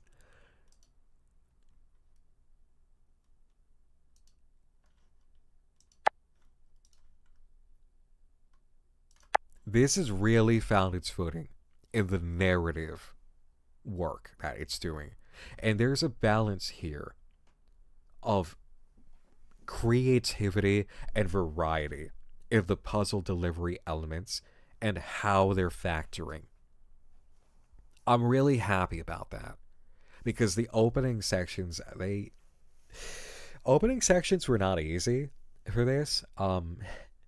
There were some elements that were not so intuitive, and just some stuff where it got kind of frustrating with the way that you'd walk yourself right into walls with certain things that were being alluded to, and just kind of some vague elements of direction.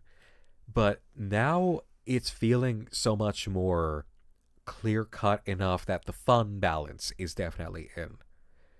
And the character weaving is here for sure. You know? That immersion factor and the care of character has fully entered the room. Because, in order to really... What makes an ARG experience truly rich? It's not the depth of puzzle work or how clever your code stuff is. It's when that leads to an emotional reward along the lines of art. The experiences we have watching films, watching excellent TV shows, reading novels, playing games. When we have that woven all throughout anything that's an ARG type of experience and is so much part of our reward and our advancement, that's such a thing that keeps us coming back, because you'll always have the heads who they want to get in there and they want to fix the thing. They're like mechanics, but with puzzles. They can't resist. But here, we need more than that. For the greater expanse, especially for the crowd who came here from a Don't Not experience. because that's so narratively driven, that's so character and human experience driven, right? And now we've got so much more of that. Now we have a relationship dynamic here that is so much more reflective of what we experience in Lost Records, Bloom, and Rage, where we have two women who are experiencing a paranormal circumstance, and they don't really know what to think about it, but they're friends, and during the moment of it really getting tough, it's like that second of, you know what? Whatever the hell is going on, it doesn't matter. I've got you. I'm in. And we're in. Like, we are directly in with this, you know? That's a consequence that just happened. From the player perspective, delivering an answer resulted in a character's being assisted at a critical moment. And we've had choices up to here. We've had little bits of sway in terms of how this dynamic was going to go. Were we going to support Erin or back Ivy by telling Erin, yeah, forget this, back away from it? We can see how it worked. And it's working. And we know that in the Discord, Erin had lengthier conversations with personal members. This is how you do this. This is very well constructed. It had moments as we were going along through the first few missions where it's like, it's feeling kind of bumpy, but its potential was absolutely shining. And moments of it being really glorious and really strong were making some of the flies in the ointment and things that just felt like sillier mistakes. It's like, why though? When everything else is so brilliant, why this? You know? It's like, come on. But now it's really here. It's flowing so fluidly. And I'm all on. I'm all on it. And look at what's developed. Now we're here, you know? What are those other two emails? We'll get to them in a moment.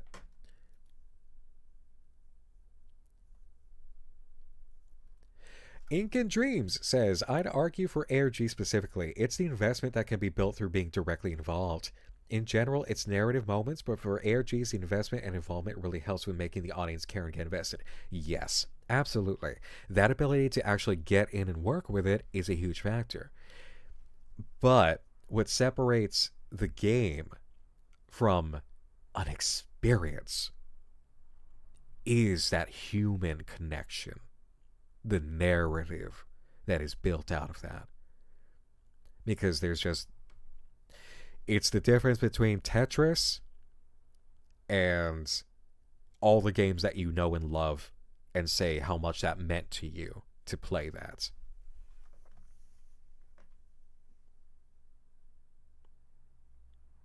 Nitro Doggo says, I'm just here to see spooky stories without being scared, bro. That's okay. That's okay. And Chloe says, personally, the role-playing aspect / interaction is what made it really fun. There we go. Case in point, from an active player week to week. Over on our YouTube side, Corvus Crafting says, Nick71 says, good morning and hope you're having a good day. Hey, good day to 71. And you. Erica Penfold, welcome on in, saying hello everyone, first time chatter, long time watcher, wonderful to have you, Erica, hello. And Jay is saying, I think it's more a case of, does puzzles make sense for the context you're using them? Because if not, then you're just gatekeeping the narrative for no reason.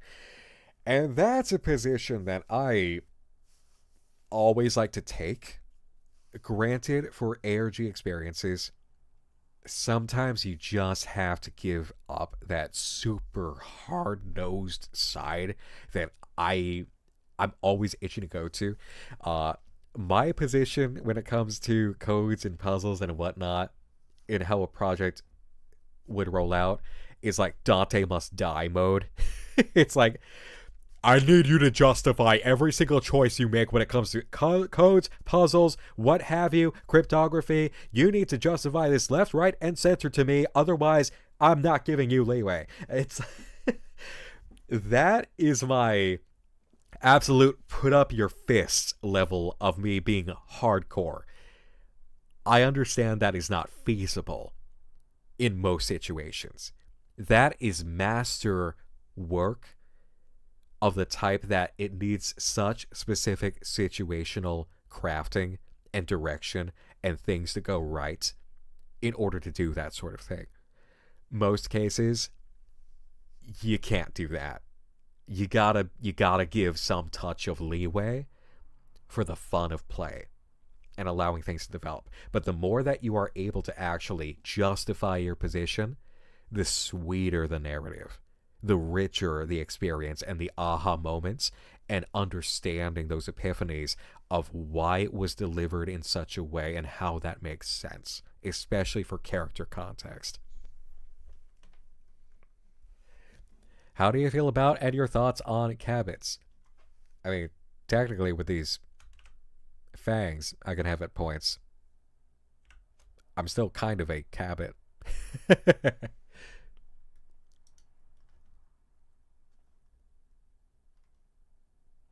It also isn't until after the fact that the people closest to her care, which, also human nature. Unfortunately, at times we don't recognize just how much somebody needs us until the crisis point has appeared, and then we shake ourselves out, and then we sit with them. But that's that moment to actually recognize, you know what? I know where I need to be, and I know who I need to be to somebody who needs me, or I could help. Oh, this is cool. Chloe says they've been making special Discord roles for people involved and are included in the logs too. In my opinion, it gives players something to want to solve for, and I love that. Not many ARG Spotlight players like that. And that's a major factor. If there's one thing I can point at and say, this is why you're succeeding, outside of the professional work that, of the construction of the site, the technological elements of it, the assets that you have. It's the community work. It's the human factor with the players and that immersion space where character meets player and the story is the blurred line that we love in the best cases of unfiction.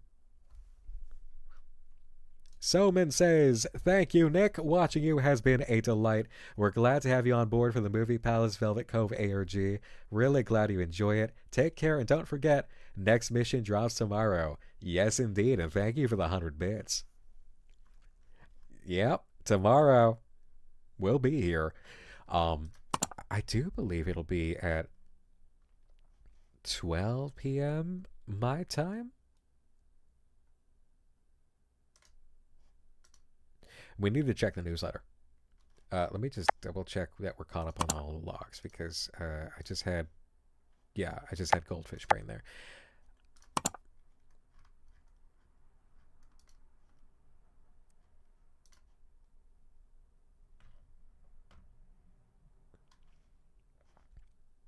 April 8th, Trivia Night. It's official. 1 p.m. EDT. Next Tuesday. Study up on every Movie Palace release. You'll need it. Winners will take home an exclusive prize. Lost Records Records.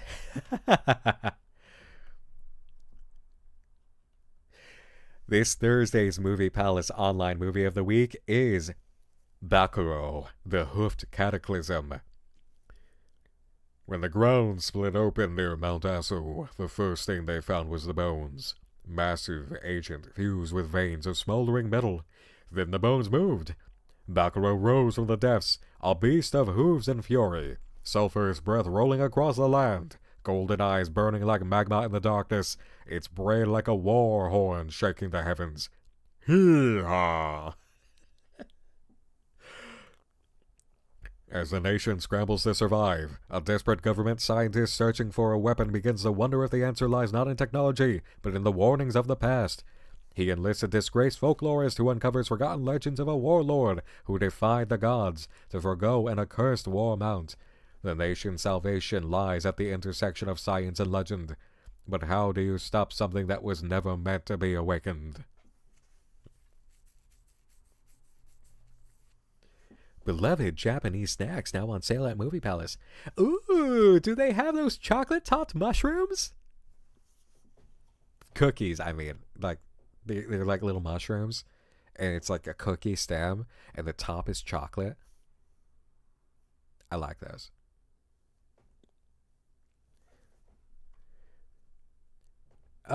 Wow. Shoyu Zakura Gummy. Soy sauce and cherry blossom jujubes. Pickle plum and miso taffy. Black garlic and honey daikon crisps. Tofu pudding pocky. Okay, that makes sense. Roasted green tea and soybean butter hard candy. Kombu and maple syrup popcorn. Black sesame soda. Wasabi chocolate cream puffs. I would see that. I believe that. Spicy cod roe yogurt drops. All right, everybody. There's only one way that we can leave off. Oh, yes. Oh, yes. It's Hollywood Gossip with Pipsqueak McLean. Ho-ho. In Boo-hoo, it's hard to be famous. Please feel sorry for me, news. The Hollywood elite have decided to spring the trap on a certain talented rodent who is finally about to get his day in the sun. Said furry little genius is a tail length away from signing a development deal, but some shadowy sour grape celebrities are blocking the deal through back channels. Turns out a little bit of gossip can create powerful enemies. If they were just a bit savvier, they might realize that a shrewd mouse with friends all over town probably has years of juicy insider information stored away amongst his seeds and crumbs, just in case he ever needs leverage. There will be a deal. You can bet all your cheese on that.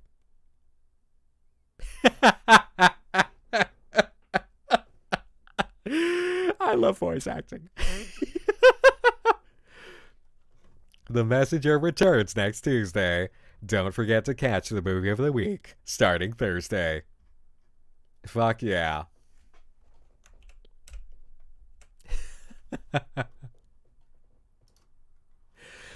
Awesome.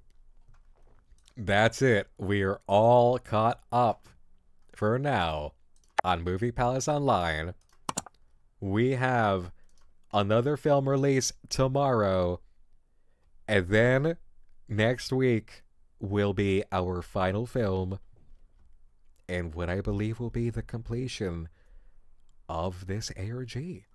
Right up into the release of Tape 2 of Lost Records Bloom and Rage. Siri, how do I refund a Twitch sub? Ha ha! You can't, you motherfucker!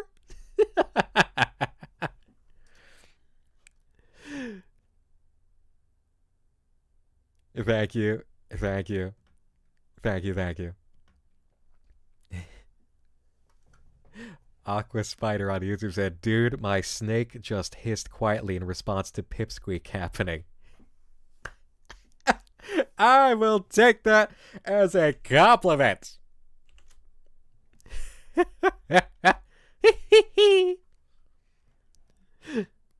Don't feel threatened.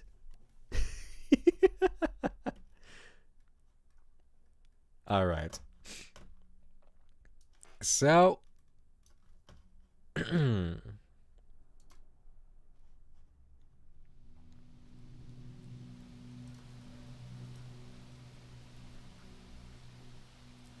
okay. And we have our office ambient back. Very good. Right on. Right on, right on, right on. Oh. Hold on, YouTube. I gotta switch you over too. There we are. Back in the office on both sides. Alrighty.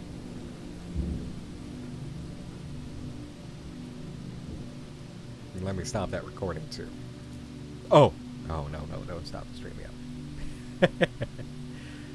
Thank God for that warning in OBS. Lest I screw up everything. Amon! Oh my god, Amon. Thank you for the 5 gift subs, Amon. Amon, you big sweetie. Thank you.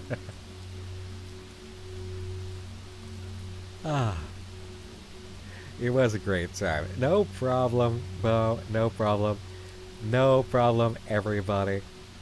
Thank you so much on both sides. Twitch, YouTube, for joining me for the Movie Palace Online update. It has been a wonderful time. It's actually pretty great that we didn't step in for a couple of weeks because it made for such a fulfilling day today. I'm so happy about it. Future bottle for Steamboat Willie version of Nick. Imagine if I had a rubber hose tune version of myself as Marchie. Because, you know, I got my tune Marchie, which is a Tiny Toon. That's my influence there, is Tiny Toon. But a rubber hose? Yeah, Murphy? Oh, Murphy would kill it. Ha ha. Dude, that would be great. Why not both? Yeah. Oh, it would match. It would even match. Because the office layout here. That's awesome. I love that idea. But, okay. We're going to wrap this up for the night. Wow, it's been 3 hours, 47 minutes. Not the longest stream I've ever done. I expected maybe being done by 3 hours, not 3 hours and 47 or so, but eh. Is this office and is the office and the cabin the same place? Yeah. I mean, it's no, but yes. The cabin's the cabin, but it also has its office, which is deeply identical to the usual office, but cabin-y, you know? It just feels different. Tuna, thank you for the 60 bits. Perfect timing because I gotta close up the store. Have a wonderful night. Wonderful night to you too. Wonderful night to everybody. Let me find somebody to raid into, and I will drop the link to them over on the YouTube side too, for anybody who wants to see them on Twitch and kind of join a raid there cross-sectionally. Let's see. Eeny, meeny, miny.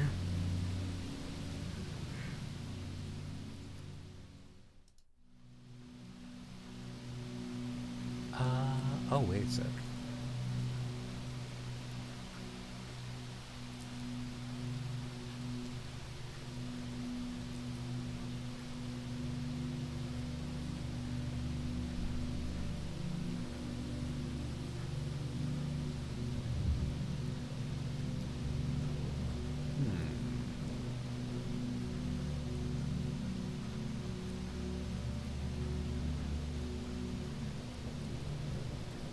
You know, yeah. We're gonna keep this in because I like to bring raids around to people who are only just starting winding up. But we are gonna go to the Grab Lake. There we are. Okay. We're gonna go ahead and keep the hover hosting train rolling. We're bringing this over to a friend who popped in earlier, Nightmare.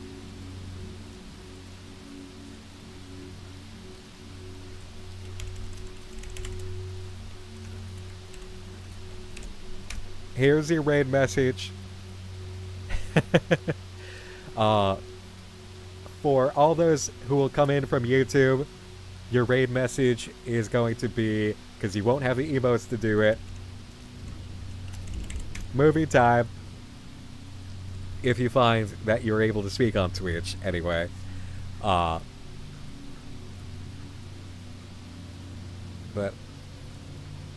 Here you go, YouTube. I'm going to drop the link here for you to jump on with this raid over to Nightmare Nexus. Thank you all so much. And we will reconvene tomorrow for the next mission. Go enjoy some time with Nightmare Nexus, a fellow horror host and unfiction ambassador. Good night, everybody! Ha ha!